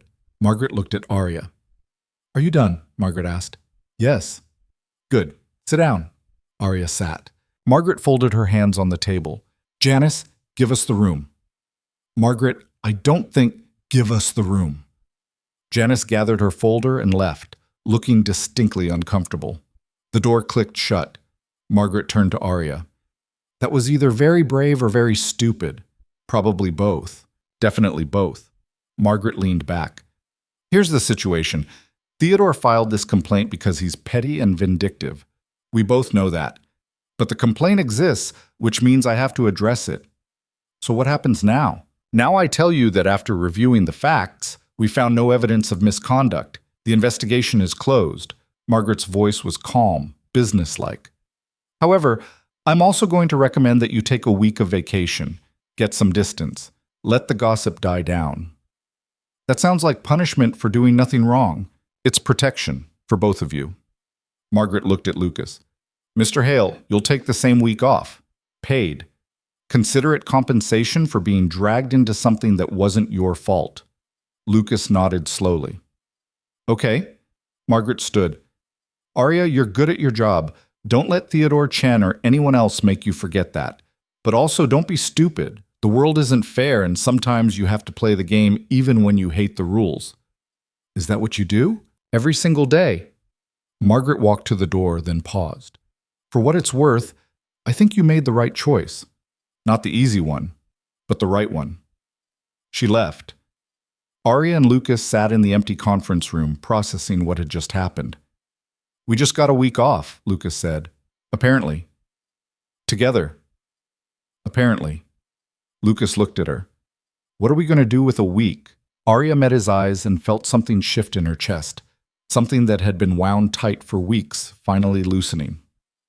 I have no idea, she said, but I'm tired of planning everything. Lucas smiled. It was small and real and made Arya's heart do something complicated. Then let's not plan, he said. Let's just see what happens. For the first time in her entire career-focused, carefully controlled life, Arya Bennett decided to do exactly that. And it terrified her, and it felt exactly right. They picked up Sophie from Carol's house and drove back to Arya's apartment in silence that felt less awkward than it should have. Sophie fell asleep in the back seat again, and when Lucas carried her inside, Arya realized this was starting to feel normal, the three of them moving through her space like they'd always belonged there. Lucas settled Sophie on the couch and covered her with a blanket. When he straightened up, he winced, adjusting his sling. You need to rest, Arya said. I'm fine. You keep saying that. It's still not true. She gestured toward the armchair. Sit. I'll make coffee. You don't have to take care of me. I know, but you're stuck here for at least a few more days, so you might as well get used to it. Lucas sat. Arya went to the kitchen and realized she had no idea how he took his coffee, or if he even drank coffee. She'd spent weeks thinking about this man, and she didn't know the most basic things about him. How do you take it? She called. Black, 2 sugars. She made 2 cups and brought them back to the living room. Lucas took his with his good hand, their fingers brushing for just a second. Thank you, he said, for what you did in there, with Margaret and HR. You didn't have to defend me. Yes, I did. Arya, I meant what I said, Lucas. You're good at your job. Better than good. And you were being used as a weapon against me for no reason except that Theodore's an ass. She sat down across from him. I wasn't going to let that stand. Lucas was quiet for a moment, studying her.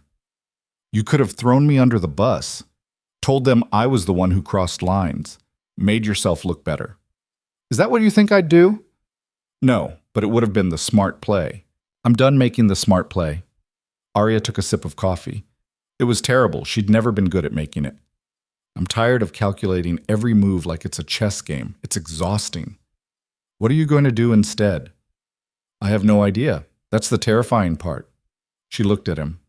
We have a week. No work, no expectations. What do people even do with a week off? Lucas smiled slightly. Normal people? They relax, spend time with their kids, catch up on sleep. I don't know how to relax. I noticed. And I don't have kids. You have Sophie, close enough. Arya glanced at the little girl sleeping on her couch. She's not mine. She likes you. That counts for something. Lucas's expression softened. You're good with her, you know. Patient, present. She's not used to adults actually listening to her. Her mother doesn't? Lucas's face closed off slightly. Her mother left because she wasn't ready for the responsibility. I don't blame her for that. It's better than staying and resenting us. But Sophie still feels it. The absence. That must be hard. It is. For both of us. Lucas set down his coffee. But we manage. We have routines, backup plans. We're a good team. Arya heard what he wasn't saying, that he'd built a life that worked, that was stable and safe, and letting anyone else in risked disrupting that balance. She understood. She'd done the same thing with her career. Can I ask you something? Arya said. Sure. Why did you stop doing rescue work? Lucas was quiet for a long moment. After Sophie was born, I kept taking calls, kept going out on dangerous terrain, kept telling myself I was being careful, that I knew what I was doing. He looked down at his coffee. Then one day I got trapped in a collapsed mine shaft for 16 hours. Thought I wasn't going to make it out, and all I could think about was Sophie growing up without a father because I'd been too stubborn to admit I couldn't do both. So you chose her. I chose her, and I don't regret it. But sometimes I miss it, the work, the purpose. Fixing elevators isn't the same as pulling someone out of a crevasse. He met her eyes. You get that, right? Missing something even when you know you made the right choice? Arya thought about her mother's question on the phone, about whether she'd chosen success over happiness. Yeah, I get it. They sat in comfortable silence until Sophie woke up asking for lunch. Arya's fridge was still mostly empty, so they ordered pizza. Sophie insisted on pineapple despite Lucas's protests, and they spent 20 minutes debating whether fruit belonged on pizza while Arya watched and tried not to smile. This was what she'd been missing, not the relationship itself, though that was part of it, but the ease of being around people who didn't need her to perform, who didn't care if she had all the answers. After lunch, Sophie wanted to go to the park. Lucas couldn't play with her because of his shoulder, so Arya found herself pushing a 6-year-old on a swing while Lucas sat on a bench watching them. Higher, Sophie shouted. You're already pretty high. Higher. Arya pushed harder. Sophie shrieked with delight, her hair flying behind her. When she finally jumped off, despite Arya's protests, she landed in a crouch and immediately ran toward the slides. Arya walked back to the bench and sat down next to Lucas. You're good at this, he said. At what? Being here. Present. Not worrying about what comes next. I'm worried about everything that comes next. But you're doing it anyway. That takes courage. Arya watched Sophie climb the ladder. Or stupidity. I still haven't decided which. Can't it be both? She laughed. Probably. They stayed at the park until Sophie wore herself out. On the walk back, she held both their hands, Lucas on one side, Arya on the other, and chattered about everything and nothing. Arya realized she couldn't remember the last time she'd spent an afternoon doing absolutely nothing productive. It felt strange. It felt good. That evening, after Sophie was asleep and Lucas had taken his pain medication, they sat on Arya's balcony with glasses of wine Lucas couldn't drink and Arya didn't want. Can I ask you something personal? Lucas said. You just did. Funny. He shifted in his chair. Why don't you have anyone? You're smart, successful, attractive. You could have your pick of people. Arya stared out at the city lights. I never made time for it. Always figured I'd deal with relationships after I got the promotion, after I made VP, after I proved I belonged. Then I got the promotion and realized I still didn't know how to let anyone in. That sounds lonely. It is. She looked at him. Your turn. Why are you still single? Because I have a 6-year-old and a job that barely pays the bills and emotional baggage from a marriage that fell apart. Not exactly a catch. That's not true. Which part? All of it. You're a great father. You're good at your job. Great, actually. And everyone has baggage. Arya paused. The right person won't care about any of that. You think so? I know so. Lucas looked at her with an expression she couldn't quite read. Is that what you are? The right person? Arya's heart kicked up. I don't know. Maybe.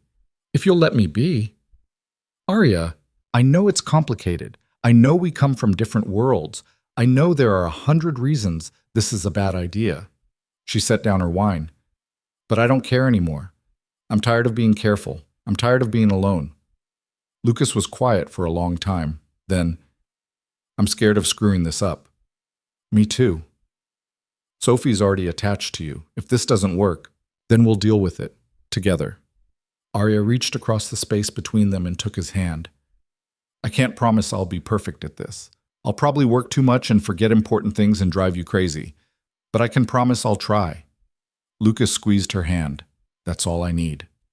They sat like that, hands linked, city humming below them, and Arya felt something inside her settle. This was what she'd been running from. Not failure or judgment or career suicide. Connection.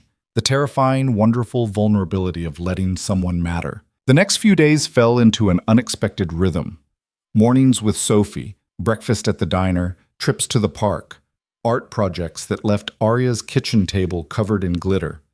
Afternoons when Sophie was at school, Lucas resting while Arya caught up on emails she'd been ignoring, both of them pretending they weren't hyper-aware of each other's presence. Evenings together, cooking dinner, watching movies Sophie picked, talking after she went to bed. It was domestic in a way Arya had never experienced, messy and imperfect and more real than anything she'd known. On Thursday, Arya's mother called again. You haven't answered my texts in 3 days. I'm assuming you're either dead or you've finally taken my advice and stopped working for 5 minutes. I took a week off. Silence. Then, you did what? Mandatory vacation, HR's orders. Since when does HR order you to take vacation? Her mother's voice sharpened.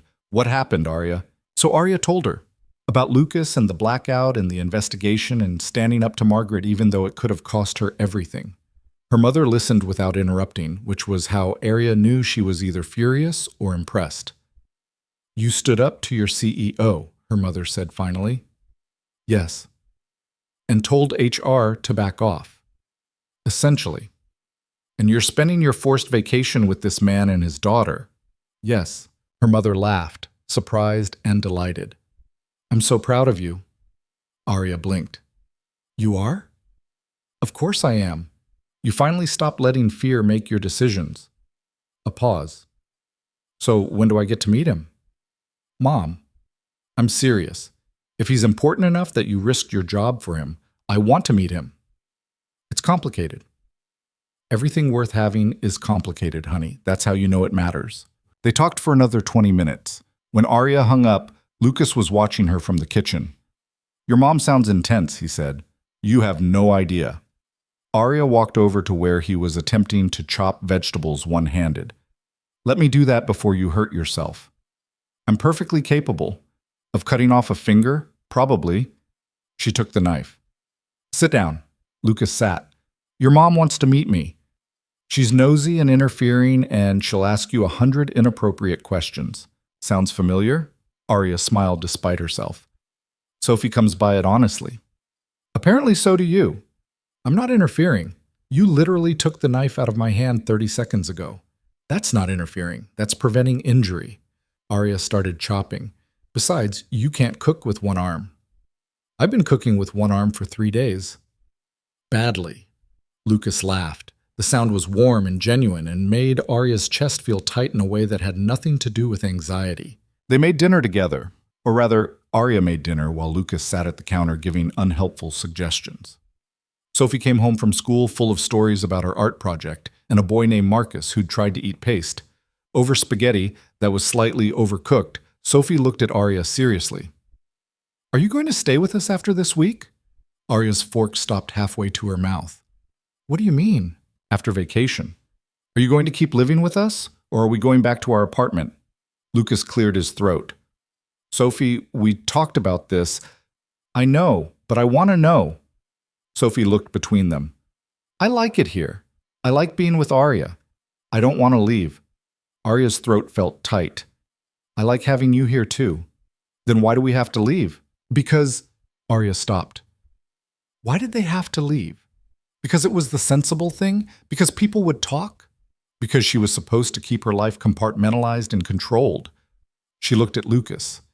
He was watching her with an expression that was careful and hopeful in equal measure. We don't have to decide that tonight, Arya said finally. Let's just enjoy dinner, okay? Sophie nodded, but Arya could see the question wasn't really answered, just postponed. That night, after Sophie was asleep, Lucas found Arya on the balcony again. I'm sorry about that, he said. She shouldn't have put you on the spot. She's 6. She's allowed to ask questions. Still, Lucas leaned against the railing. You don't have to answer her, or me. This week has been. It's been good, better than good. But I don't want you to feel pressured into something you're not ready for. What if I am ready? Lucas went very still. Are you? Arya thought about the past week, about how her apartment had gone from sterile and empty to full of life, about Sophie's laugh and Lucas's steady presence and the way she'd stop checking her work email every 5 minutes, about how she didn't want this to end. I don't know what I'm ready for, she said honestly, but I know I'm not ready to go back to the way things were. Before you. Arya, let me finish. She turned to face him. I've spent my entire adult life building a career, making myself indispensable, proving I deserved a seat at the table. And I did it. I got everything I wanted. But it wasn't enough. It's never enough. There's always another promotion, another goal, another thing to prove. She took a breath.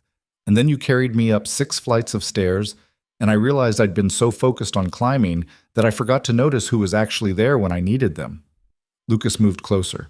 Where are you going with this? I'm saying I don't have a plan. I don't know how this works or what comes next or how we navigate the politics at work or any of it. Arya met his eyes. But I want to try, if you do. Lucas cupped her face with his good hand. I've wanted to try since the moment you looked at me in that conference room like I was someone worth seeing. You are worth seeing. So are you. He kissed her then, gentle and careful, and nothing like Arya had imagined. It wasn't desperate or passionate or any of the adjectives romance novels used. It was quiet and honest and felt like coming home. When they pulled apart, Arya was smiling. What? Lucas asked. I just risked my entire career for a kiss. Was it worth it? Ask me again in a minute. She kissed him again. This time it was less careful, more real. Lucas's hand tangled in her hair and Arya pressed closer, and for the first time in weeks, her mind wasn't calculating risks or planning next steps. She was just here, present, alive. When they finally broke apart, both breathing hard, Lucas rested his forehead against hers. We should probably talk about what this means, he said. Tomorrow. Let's talk tomorrow. Arya, I know we need to figure things out. Work and Sophie and all of it. But tonight, can we just… She stopped. Can we just be? Lucas smiled. Yeah, we can do that. They stayed on the balcony until the city lights blurred and Arya's exhaustion caught up with her. Lucas walked her to her bedroom door, gentlemanly and sweet in a way that made her want to pull him inside and forget about propriety. Good night, he said. Good night. She closed the door and leaned against it, heart racing. She'd just kissed Lucas Hale, had told him she wanted to try, had admitted that her carefully constructed life wasn't enough. And instead of feeling terrified, she felt free. Friday morning came too fast. Arya woke up to Sophie jumping on her bed. Wake up! It's the last day of vacation! Arya groaned. What time is it? 7. Come on! Lucas appeared in the doorway, hair messy, sling slightly askew. Sophie, let her sleep. But it's our last day! We should do something fun! Arya sat up, rubbing her eyes. What kind of fun? The zoo. Can we go to the zoo? Lucas looked at Arya. You don't have to. I want to. And she meant it. Let me get dressed. They spent the day at the zoo. Sophie dragged them from exhibit to exhibit, asking a million questions about every animal. Lucas answered patiently, occasionally making things up when he didn't know. Arya found herself laughing more than she had in years. At the penguin exhibit, Sophie pressed her face against the glass. Do you think they get lonely? The penguins? Arya asked. Yeah, do they have families? They do, Lucas said. Penguins mate for life. Once they find their person, they stick together. Sophie looked up at him. Like you and Arya? Lucas went red. Sophie, what? You kissed last night. I saw you through the window. Arya's face burned. You were supposed to be asleep. I was getting water. Sophie grinned. It's okay. I'm happy about it. Lucas covered his face with his good hand. I'm going to die of embarrassment. Don't die, Dad. We haven't seen the elephants yet. They made it through the rest of the zoo with Sophie periodically announcing to strangers that her dad had a girlfriend now. Lucas looked like he wanted the ground to swallow him. Arya found it oddly charming. On the drive home, Sophie fell asleep in the back seat. Lucas looked at Arya. I'm sorry about her, he said. Stop apologizing for her. She's perfect. She's a menace. She's honest. I like that about her. Arya glanced at him. About both of you, actually. Lucas smiled. We go back to real life Monday. I know. People are going to talk. Let them. Theodore's going to make it difficult. He was already making it difficult. At least now I have a good reason. Arya reached over and took Lucas's hand. We'll figure it out. You sound confident. I'm faking it, but I'm good at faking it. Lucas laughed. Fair enough. That night, after Sophie was in bed, they sat on the couch, closer than friends, not quite settled into whatever came next. I need to tell you something, Lucas said. Arya's stomach tensed. Okay. My lease is up at the end of the month. I've been looking for a new place, but everything's either too expensive or too small. He paused. I was going to ask Carol if she knew anyone with a room to rent. Or you could stay here. The words were out before Arya could stop them. Lucas turned to look at her. What? Stay here. You and Sophie. I have the space. Sophie's already comfortable. And Arya took a breath. I don't want you to leave. Arya, that's a huge step. I know. We've been together less than a week. I know. This could blow up in our faces. I know. Arya met his eyes. But I'm tired of making decisions based on fear, so I'm making this one based on what I actually want. And I want you here. Lucas was quiet for a long moment. You're sure? No, but I'm doing it anyway. He kissed her, slow and deep and full of promise. When he pulled back, he was smiling. Okay. Okay? Yeah, we'll stay. Arya felt something in her chest expand. Sophie's going to lose her mind. Probably. They told her the next morning. Sophie screamed so loud the neighbors probably heard. We're staying? Really? Really, Lucas said. Sophie launched herself at Arya, hugging her so tight it hurt. Thank you. Thank you. Thank you. Arya hugged her back, blinking against sudden tears. You're welcome, sweetheart. When Sophie finally let go, she was already planning where her toys would go and whether she could paint her room purple. Lucas watched with the expression of a man who knew he'd lost control of the situation but didn't mind. That afternoon, they drove to Lucas's apartment to start packing. It was surreal, sorting through his life, deciding what to keep and what to donate, making space in Arya's home for someone else's history. Sophie found a photo album buried in a closet. Who's this? Lucas glanced over. His expression tightened. That's your mom. Arya saw the photo, a woman with Sophie's dark hair and a smile that looked forced. She was holding baby Sophie, standing next to Lucas, and there was a distance in her eyes that the camera had caught perfectly. She looked sad, Sophie said. She was. Lucas took the album gently. But that's not your fault, baby girl. Some people just aren't meant for the life they end up in. Do you think she misses me? The question broke Arya's heart. Lucas knelt down, carefully with his injured shoulder. I think she thinks about you all the time. And I think she knows leaving was the right choice for both of you, even though it hurt. Do you still love her? I love who she was when we were happy, but people change. We changed. He tucked a strand of hair behind Sophie's ear. The important thing is we have each other, and now we have Arya too. Sophie looked at Arya. Are you going to leave like Mom did? Arya's throat closed. She crossed the room and knelt next to Lucas. No, sweetheart, I'm not going anywhere. Promise? I promise. It was a big promise, maybe too big. But Arya meant it. They packed until evening, then ordered takeout and ate it sitting on boxes. Sophie fell asleep early, exhausted from the emotion of the day.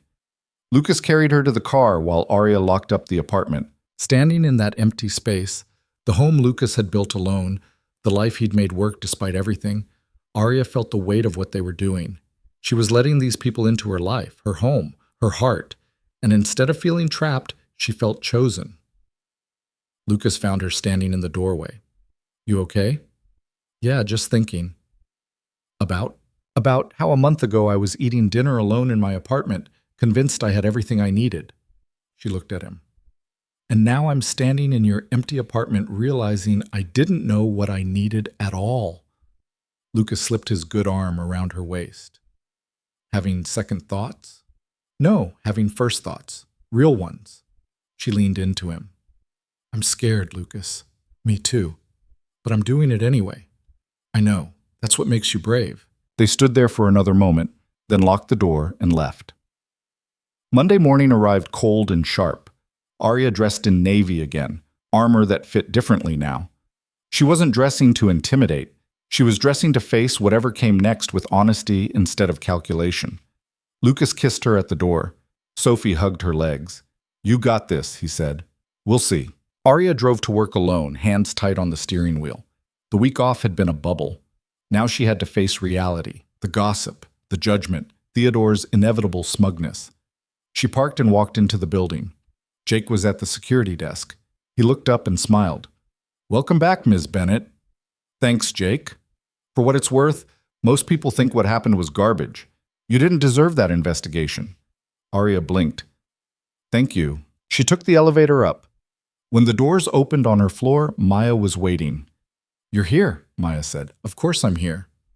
I wasn't sure you'd come back. Maya handed her a coffee. Black, no sugar, your actual preference, not the lie you tell yourself. Arya took it. What did I miss? Theodore's been suspiciously quiet. Margaret's been in meetings all week, and there's a company-wide email going out at 10 that HR won't tell me about. That sounds ominous, or interesting. Maya walked with her toward her office. Also, you look different. Different how? Less tired. More, I don't know. Human? Arya smiled. I'll take that as a compliment. She settled into her office and tried to focus on work. The emails were overwhelming, hundreds of them, most urgent, some angry that she'd been unreachable. She worked through them methodically, forcing herself not to check the clock. At 9:55, her computer pinged with a calendar reminder. Company-wide meeting, 10 o'clock. Arya joined the video call with everyone else. Margaret appeared on screen, her expression neutral. Thank you all for joining. I have an announcement regarding organizational changes. Here it comes, Arya thought, the fallout. Effective immediately, Theodore Chen is no longer with the company. His departure is the result of an internal review that found multiple violations of our workplace conduct policies, including harassment and misuse of company resources. Margaret paused. We take these matters seriously. Anyone who believes they've experienced similar treatment should contact HR immediately. The chat exploded with reactions. Arya sat frozen, processing. Theodore was gone. Additionally, Margaret continued, we're implementing new policies around workplace relationships and conflicts of interest. These policies will focus on transparency and fairness rather than prohibition. Details will be distributed by HR this afternoon. The meeting ended. Arya sat in stunned silence. Her phone buzzed. Lucas, did you see the email? Yes. You okay? I think so. You? Yeah. It feels surreal. It really does. Arya set down her phone and took a breath. Theodore was gone. The investigation was closed, and she'd gotten everything she'd been afraid of losing, her job, her reputation, her credibility. But more than that, she'd gotten something she hadn't known she needed, a life that felt like living. Her office door opened. Margaret walked in without knocking. "You look surprised," Margaret said. "I am." "Don't be." Theodore crossed lines. "Multiple times. Your situation was just the final straw." Margaret sat down. "He'd been warned before, about other employees. He didn't listen. Why didn't you fire him sooner?" "Because he was good at his job and I gave him too many chances. I won't make that mistake again." Margaret looked at her directly. "You stood up to me, Arya, in front of HR. That took guts. Or stupidity. Both." Margaret almost smiled. "How's Lucas?" "He's good. Shoulders healing." "And you too?" Arya met her eyes. "We're together, officially, if that's a problem." "It's not, as long as you follow the new disclosure policies and maintain professional boundaries at work." Margaret stood. "You're a good executive, Arya. Don't lose that. But also don't lose whatever it was that made you tell me I cared more about optics than truth. That fire is what we need more of around here." She left. Arya sat in her office and felt something like vindication wash over her. Not because Theodore was gone, though that helped, but because she'd made the hard choice and it hadn't destroyed her. She'd survived. No, she'd done more than survive. She'd started actually living. That evening, Arya came home to chaos.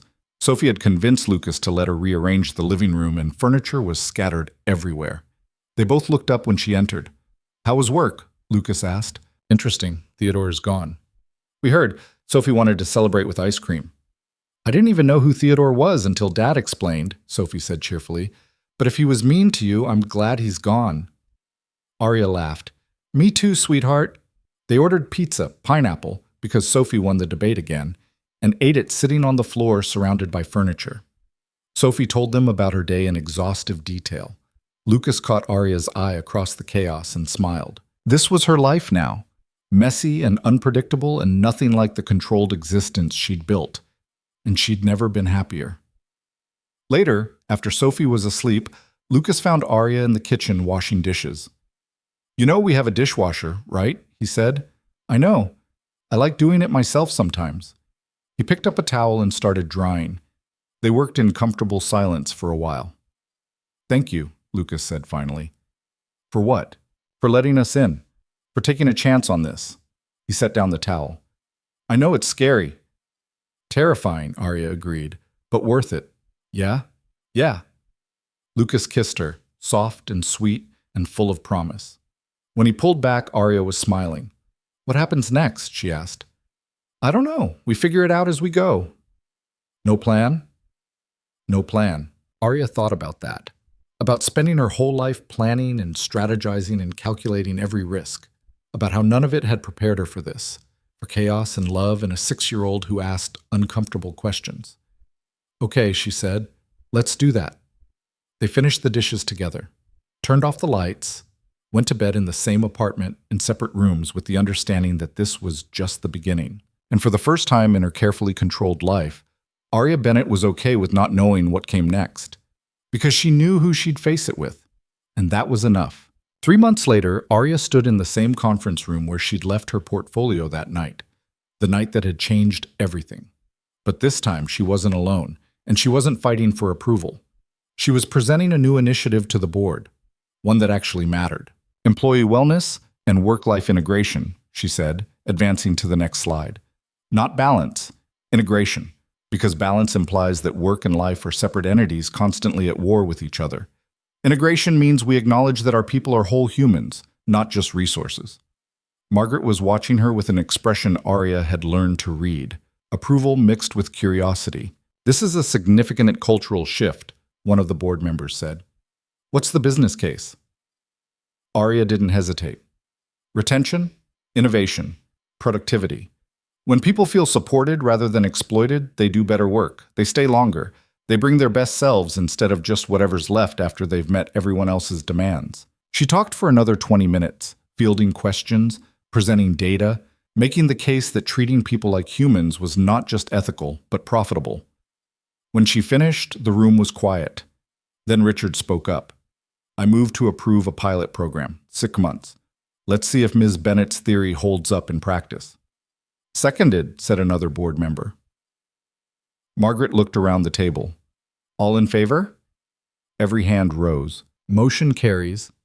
Margaret's expression was neutral, but Arya caught the slight nod. Well done, Ms. Bennett. Arya gathered her materials and left. In the hallway, Maya was waiting with coffee and a knowing smile. You crushed it, didn't you? They approved the pilot. I knew they would. You're brilliant when you actually care about something. Arya took the coffee. I always cared. No, you always performed. There's a difference. Maya fell into step beside her. You care now. It shows. Back in her office, Arya checked her phone. 2 messages from Lucas. Sophie's school play is tonight, 6 p.m. You're still coming, right? Also, she wants to know if you'll braid her hair beforehand. I tried. It looks like a bird's nest. Arya smiled and typed back, I'll be there at 5. Tell her I'll fix the hair situation. She'd learned to leave work at work. Not perfectly. She still checked emails too often and sometimes woke up thinking about strategy. But she left.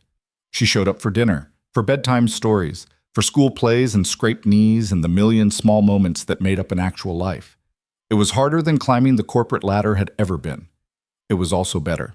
At 4:30, Arya shut down her computer and packed up. She was halfway to the elevator when she ran into someone she hadn't seen in weeks. David Park. He'd been Theodore's closest ally, and after Theodore's departure, he'd gone quiet. Now he stood in front of her, looking uncomfortable. Arya, can I talk to you for a minute? She should have said no, should have kept walking, but something in his expression stopped her. 1 minute. They stepped into an empty conference room. David closed the door. I owe you an apology, he said. For the forum post. For not standing up when Theodore went after you, for being a coward. Arya blinked. You posted that? No, Theodore did. But I knew about it. I could have stopped him, and I didn't. David looked genuinely miserable. I told myself it wasn't my problem, that office politics were just part of the game. But watching what happened to you and how you handled it, it made me realize I'd become someone I don't respect. Why are you telling me this now? Because you're doing something different here, with this wellness initiative, and I want to help. He met her eyes. If you'll let me. Arya studied him. She could hold a grudge, could make him pay for his silence, could tell him exactly where to go. Instead, she said, Okay. Okay? You want to help? Fine, but I need people I can trust, which means you get one chance. Don't waste it. David nodded. I won't, thank you. Arya left him standing there and headed home. Traffic was terrible, but she made it by 5:15. Lucas and Sophie were in the living room, Sophie in her costume for the play, Lucas holding a hairbrush like it was a weapon. Thank God you're here, Lucas said. I've been trying for 20 minutes. Arya kissed him quickly and knelt down to Sophie's level. Let's see what we're working with. Sophie's hair was indeed a disaster. Arya got to work, braiding carefully while Sophie chattered about her role in the play. I'm the narrator. Ms. Jenkins says I have a good speaking voice. You do, Arya said, clear and confident. Like you when you talk about work stuff. Arya smiled. Exactly like that. She finished the braid and secured it with the ribbon Sophie had picked out. There, beautiful. Sophie examined herself in the mirror. Thanks, Arya. You're welcome, sweetheart. They made it to the school with 10 minutes to spare. The auditorium was packed with parents and grandparents and siblings, all crowding into uncomfortable folding chairs. Lucas found them seats in the middle while Sophie disappeared backstage. The play was about community helpers, firefighters and teachers and postal workers. Sophie narrated with perfect diction, not a trace of nervousness. Arya watched her and felt a swell of pride that was entirely disproportionate to the situation. This was what it felt like, she realized, being part of someone's life, showing up, caring about things that didn't affect your bottom line. After the play, they took Sophie for ice cream. She was still buzzing with excitement, recounting every moment in detail. And then Tommy forgot his line, and I whispered it to him, and he said it, and nobody even noticed. That was very kind of you, Lucas said. Ms. Jenkins says being kind is more important than being perfect. Arya thought about that, about spending her whole career chasing perfection, about how exhausting and empty it had been. Ms. Jenkins is very wise, she said. Later that night, after Sophie was asleep, Arya found Lucas on the balcony. He was looking out at the city, shoulders relaxed in a way they hadn't been when she first met him. Hey, she said softly. He turned and smiled. Hey yourself, good day? Yeah, board approved my wellness pilot. That's amazing. Congratulations. Thanks. Arya leaned against the railing next to him. How's your day? Long. The HVAC system on 18 failed. Took me 4 hours to fix it. He glanced at her. But I got to leave at 5 to be here for Sophie's play, so better than most days used to be. Margaret approved your schedule change? Eventually, after I pointed out that emergency response doesn't require 70-hour weeks. Lucas paused. She also offered me a position. Facilities manager, better pay, actual benefits, regular hours. Arya's heart lifted. Lucas, that's incredible. When do you start? I haven't accepted yet. Why not? Because I wanted to talk to you first. Make sure you're okay with it. He looked at her seriously. I know there are rules now about disclosure and transparency. I don't want to create problems for you. Arya took his hand. We already filed the disclosure paperwork. We're following every policy. And you earned that position, Lucas. Don't turn it down because you're worried about me. I'm always going to worry about you. I know. But take the job. We'll figure out the rest. Lucas pulled her close. Have I mentioned lately that I love you? Arya's breath caught. He'd said it before, quietly, in private moments, but it still made her heart race. I love you too. They stood like that for a while, wrapped around each other, the city humming below them. Arya thought about where she'd been 6 months ago, alone and exhausted and convinced she had everything under control. She'd been so wrong. Can I ask you something? Lucas said. Always. Do you regret it? Any of it? The investigation, the gossip, everything you went through? Arya didn't answer right away. She thought about Theodore's complaint, about standing in Margaret's office not knowing if she'd still have a job, about the fear and uncertainty and risk. No, she said finally, I don't regret any of it, because it got me here, with you, with Sophie, actually living instead of just surviving, even though it was hard. Especially because it was hard. Easy things don't change you, hard things do. Lucas kissed the top of her head. When did you get so wise? I'm not wise. I'm just finally paying attention. They went inside. Lucas checked on Sophie, still sleeping, rabbit clutched tight, and came back to where Arya was making tea. I accepted the position, he said. When? Just now. Sent the email while you were standing there philosophizing about hard things. Arya laughed. You're impossible. You love me anyway. Unfortunately. He kissed her, and Arya let herself sink into it. Let herself feel all the messy, complicated emotions that came with actually letting someone in. The weeks that followed fell into a rhythm that was chaotic and imperfect, and exactly what Arya needed. Work was demanding. The wellness pilot was revealing just how broken their culture had been. But she left at reasonable hours. Came home to Sophie's homework and Lucas's terrible cooking and the kind of mundane domesticity she'd once thought would bore her to death. Instead, it felt like oxygen. One Saturday morning, Arya's mother showed up unannounced. Surprise, she said when Arya opened the door. I decided I'd waited long enough to meet this man who turned my daughter into a human being. Mom, don't mom me. Invite me in before your neighbors think I'm selling something. Arya let her in. Lucas and Sophie were in the kitchen making pancakes, or attempting to. Flour covered every surface and Sophie had batter in her hair. You must be Lucas, Arya's mother said, extending her hand. I'm Catherine, the woman who raised this workaholic and is delighted she finally found someone to distract her. Lucas shook her hand, looking slightly terrified. It's nice to meet you, Mrs. Bennett. Call me Catherine. Mrs. Bennett makes me feel old. She looked at Sophie. And you must be Sophie. I've heard wonderful things. Sophie, covered in flour and completely unself-conscious, beamed. Arya talks about you all the time. She says you're scary, but in a good way. Arya closed her eyes.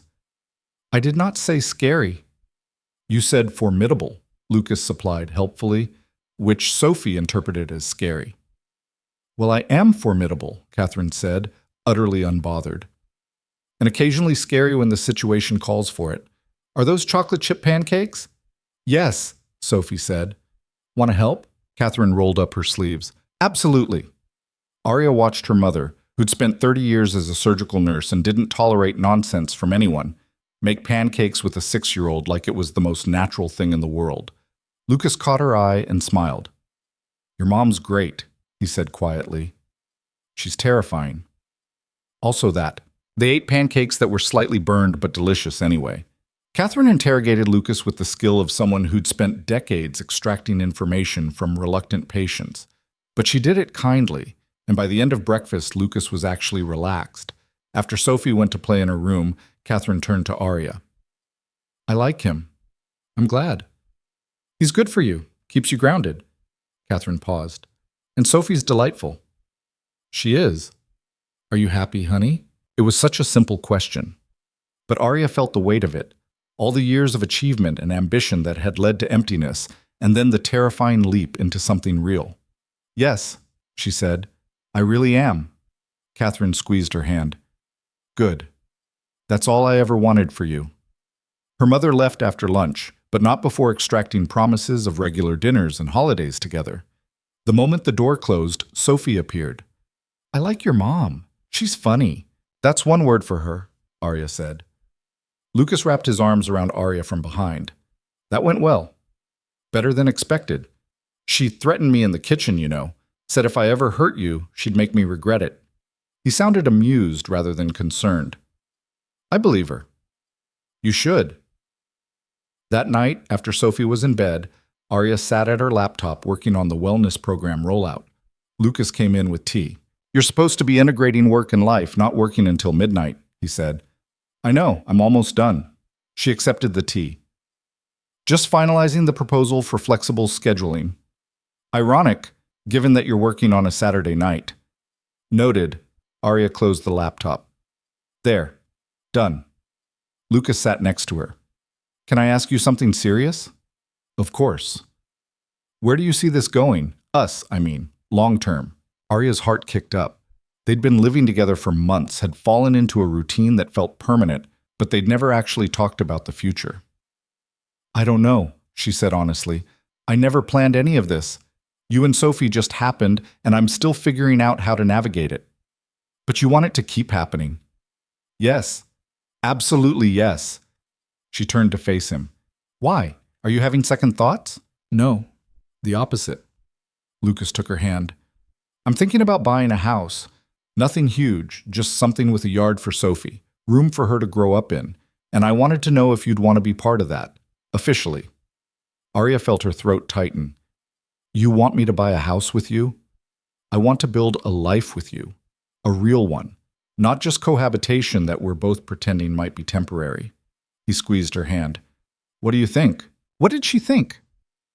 6 months ago, the idea of buying a house with someone would have sent her into a panic spiral. But now, sitting here with Lucas looking at her like she was the answer to questions he'd stopped asking, it felt right. "I think we should look at houses," she said. Lucas's face broke into a smile. "Yeah?" "Yeah." He kissed her, and Arya felt the last piece of her carefully controlled life crack open and let in something wilder and better. They spent the next month looking at houses. Sophie came to every showing, rating them on important criteria like, how big is my room, and can we get a dog? Lucas focused on practical things like foundation and plumbing. Arya found herself caring about things she'd never thought about: neighborhoods, school districts, proximity to parks. They found the house on a Sunday afternoon in early December. It was a small craftsman-style place with a fenced yard and a kitchen that needed updating and a master bedroom with windows that let in morning light. Sophie fell in love with it immediately because the second bedroom had built-in bookshelves. "This one," she declared. "This is our house." Lucas looked at Arya. "What do you think?" Arya walked through the space, imagining their lives here. Sophie growing up, holidays with her mother, Lucas fixing things and making terrible coffee. A life that was messy and real and nothing like what she'd planned. "I think Sophie's right," she said. "This is our house." They made an offer that night. It was accepted 2 days later. The news spread at work faster than Arya expected. Not through gossip this time, through the disclosure paperwork they'd filed. Margaret called her in. "Buying a house together," Margaret said. "That's a serious step." "It is." "And you're sure about this?" Arya met her eyes. Completely. Margaret studied her for a moment. Then she smiled, a real smile, not the professional one she usually wore. Good. You deserve to be happy, Arya. Don't let anyone tell you otherwise. I won't.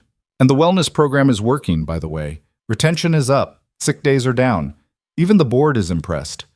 Margaret leaned back in her chair. You were right. About integration. About treating people like humans. Thank you for giving me the chance to prove it. Thank you for having the courage to propose it. Margaret paused. For what it's worth, you're a better leader now than you were 6 months ago. More empathetic. More real. Arya left that meeting feeling something she'd rarely experienced in her career. Genuine pride. Not in achievements or promotions, but in growth. In becoming someone better than she'd been. The house closed in January. They moved in on a Saturday with help from Maya and a few coworkers who'd become actual friends. Sophie claimed her room immediately, directing everyone where to put boxes. Lucas handled the heavy lifting despite Arya's protests. By evening, they were surrounded by boxes and exhausted, and the house looked like a disaster zone. This was a terrible idea, Arya said, surveying the chaos. Completely terrible, Lucas agreed. Want to order pizza? Desperately. They sat on the floor of their new living room, their house, their space, their future, and ate pizza while Sophie drew plans for how she wanted her room decorated. Are you happy? Lucas asked quietly. Arya looked around, at the boxes everywhere and the work ahead and the commitment they'd just made. At Sophie covered in marker and Lucas tired but smiling. Yeah, she said. I really am. Lucas kissed her temple. Me too.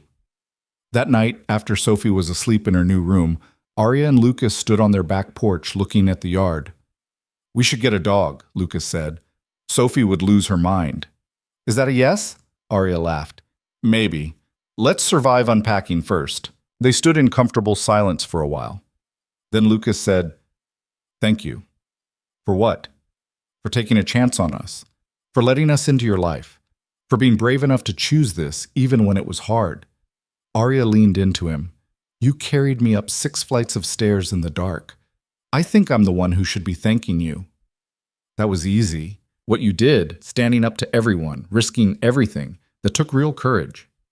It didn't feel courageous. It felt terrifying. That's how you know it's courage. If it's not scary, it's just routine. Lucas wrapped his arms around her. I love you, Arya Bennett. I love you too.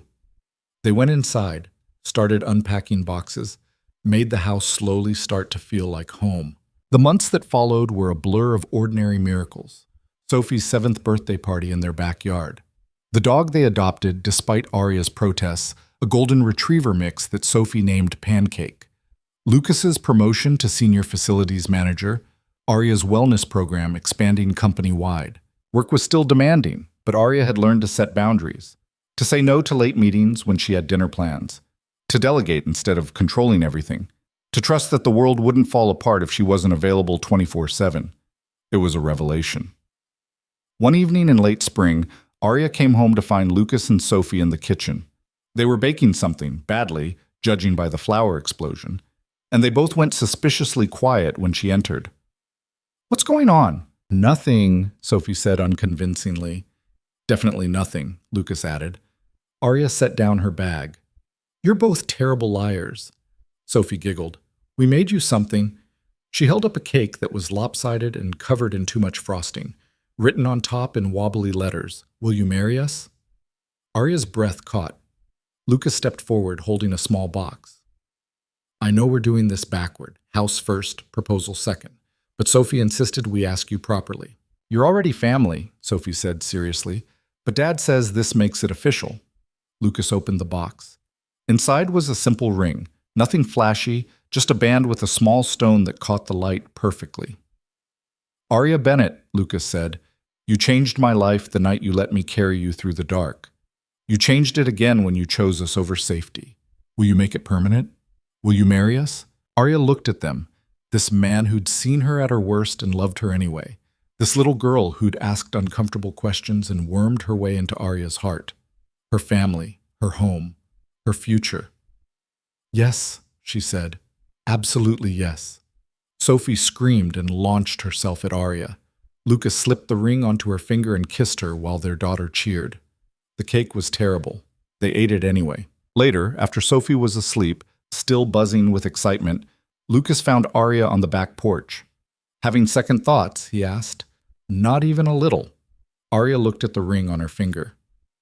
Though I should probably tell you I have no idea how to plan a wedding. Good thing Sophie has opinions about everything. She'll handle it. Arya laughed. She absolutely will. Lucas pulled her close. Can I tell you something? Always. That night in the elevator, when I offered to carry you, I thought you'd say no. You seemed so self-sufficient, so determined to handle everything alone. I was. What changed your mind? Arya thought about it, about desperation and trust and the terrible vulnerability of admitting you needed help. I was scared, she said finally. Not of being trapped, of missing the meeting, of losing everything I'd worked for, and you offered me a way out that required trusting someone I didn't know. She looked up at him.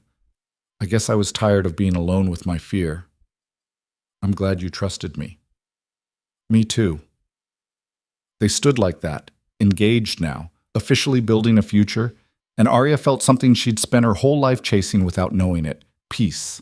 Not the absence of challenges, not the illusion of control, just the quiet certainty that whatever came next, she wouldn't face it alone.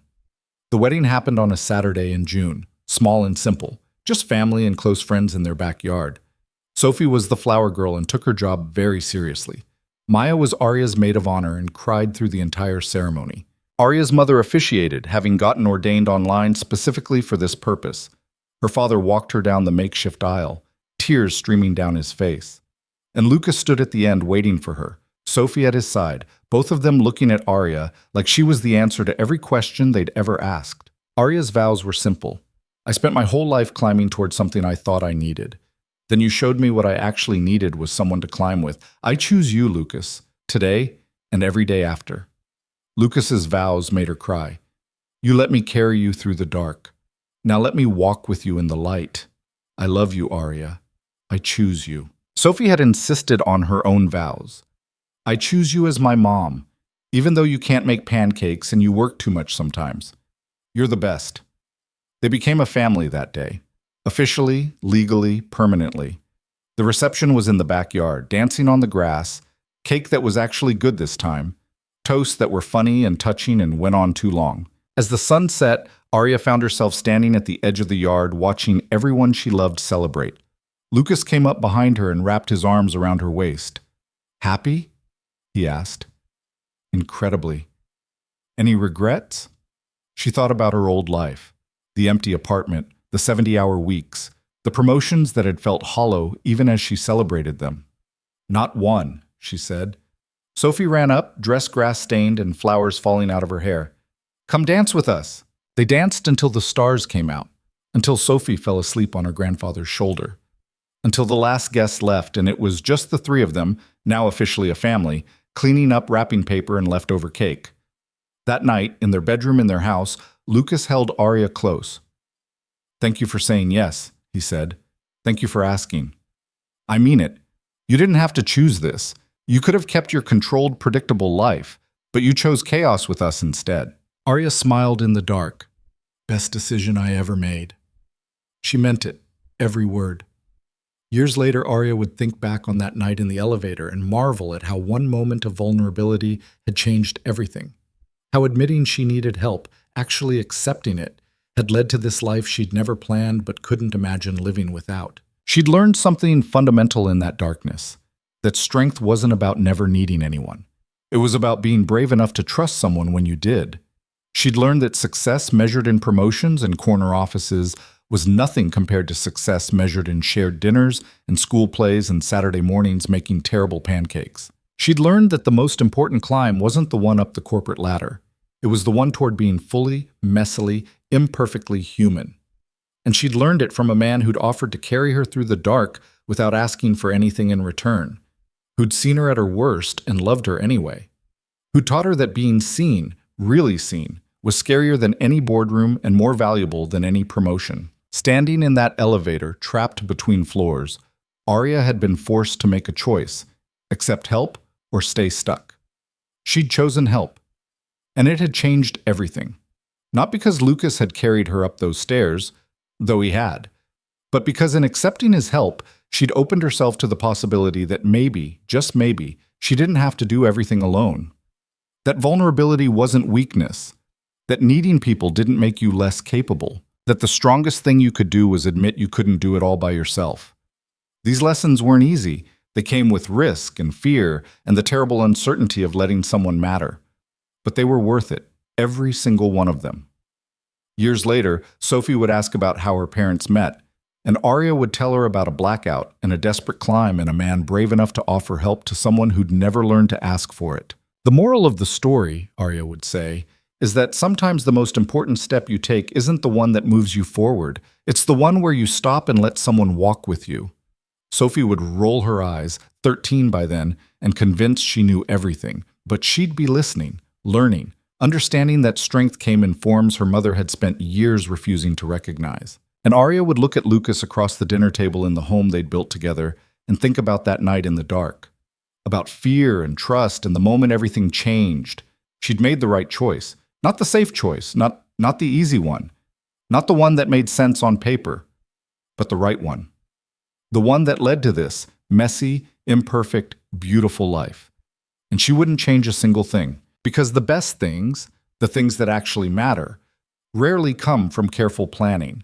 They come from moments of terrifying vulnerability, from admitting you need help, from trusting someone to carry you when you can't carry yourself, from choosing love over safety, from choosing together over alone, from choosing to be brave enough to fall and trusting someone will catch you.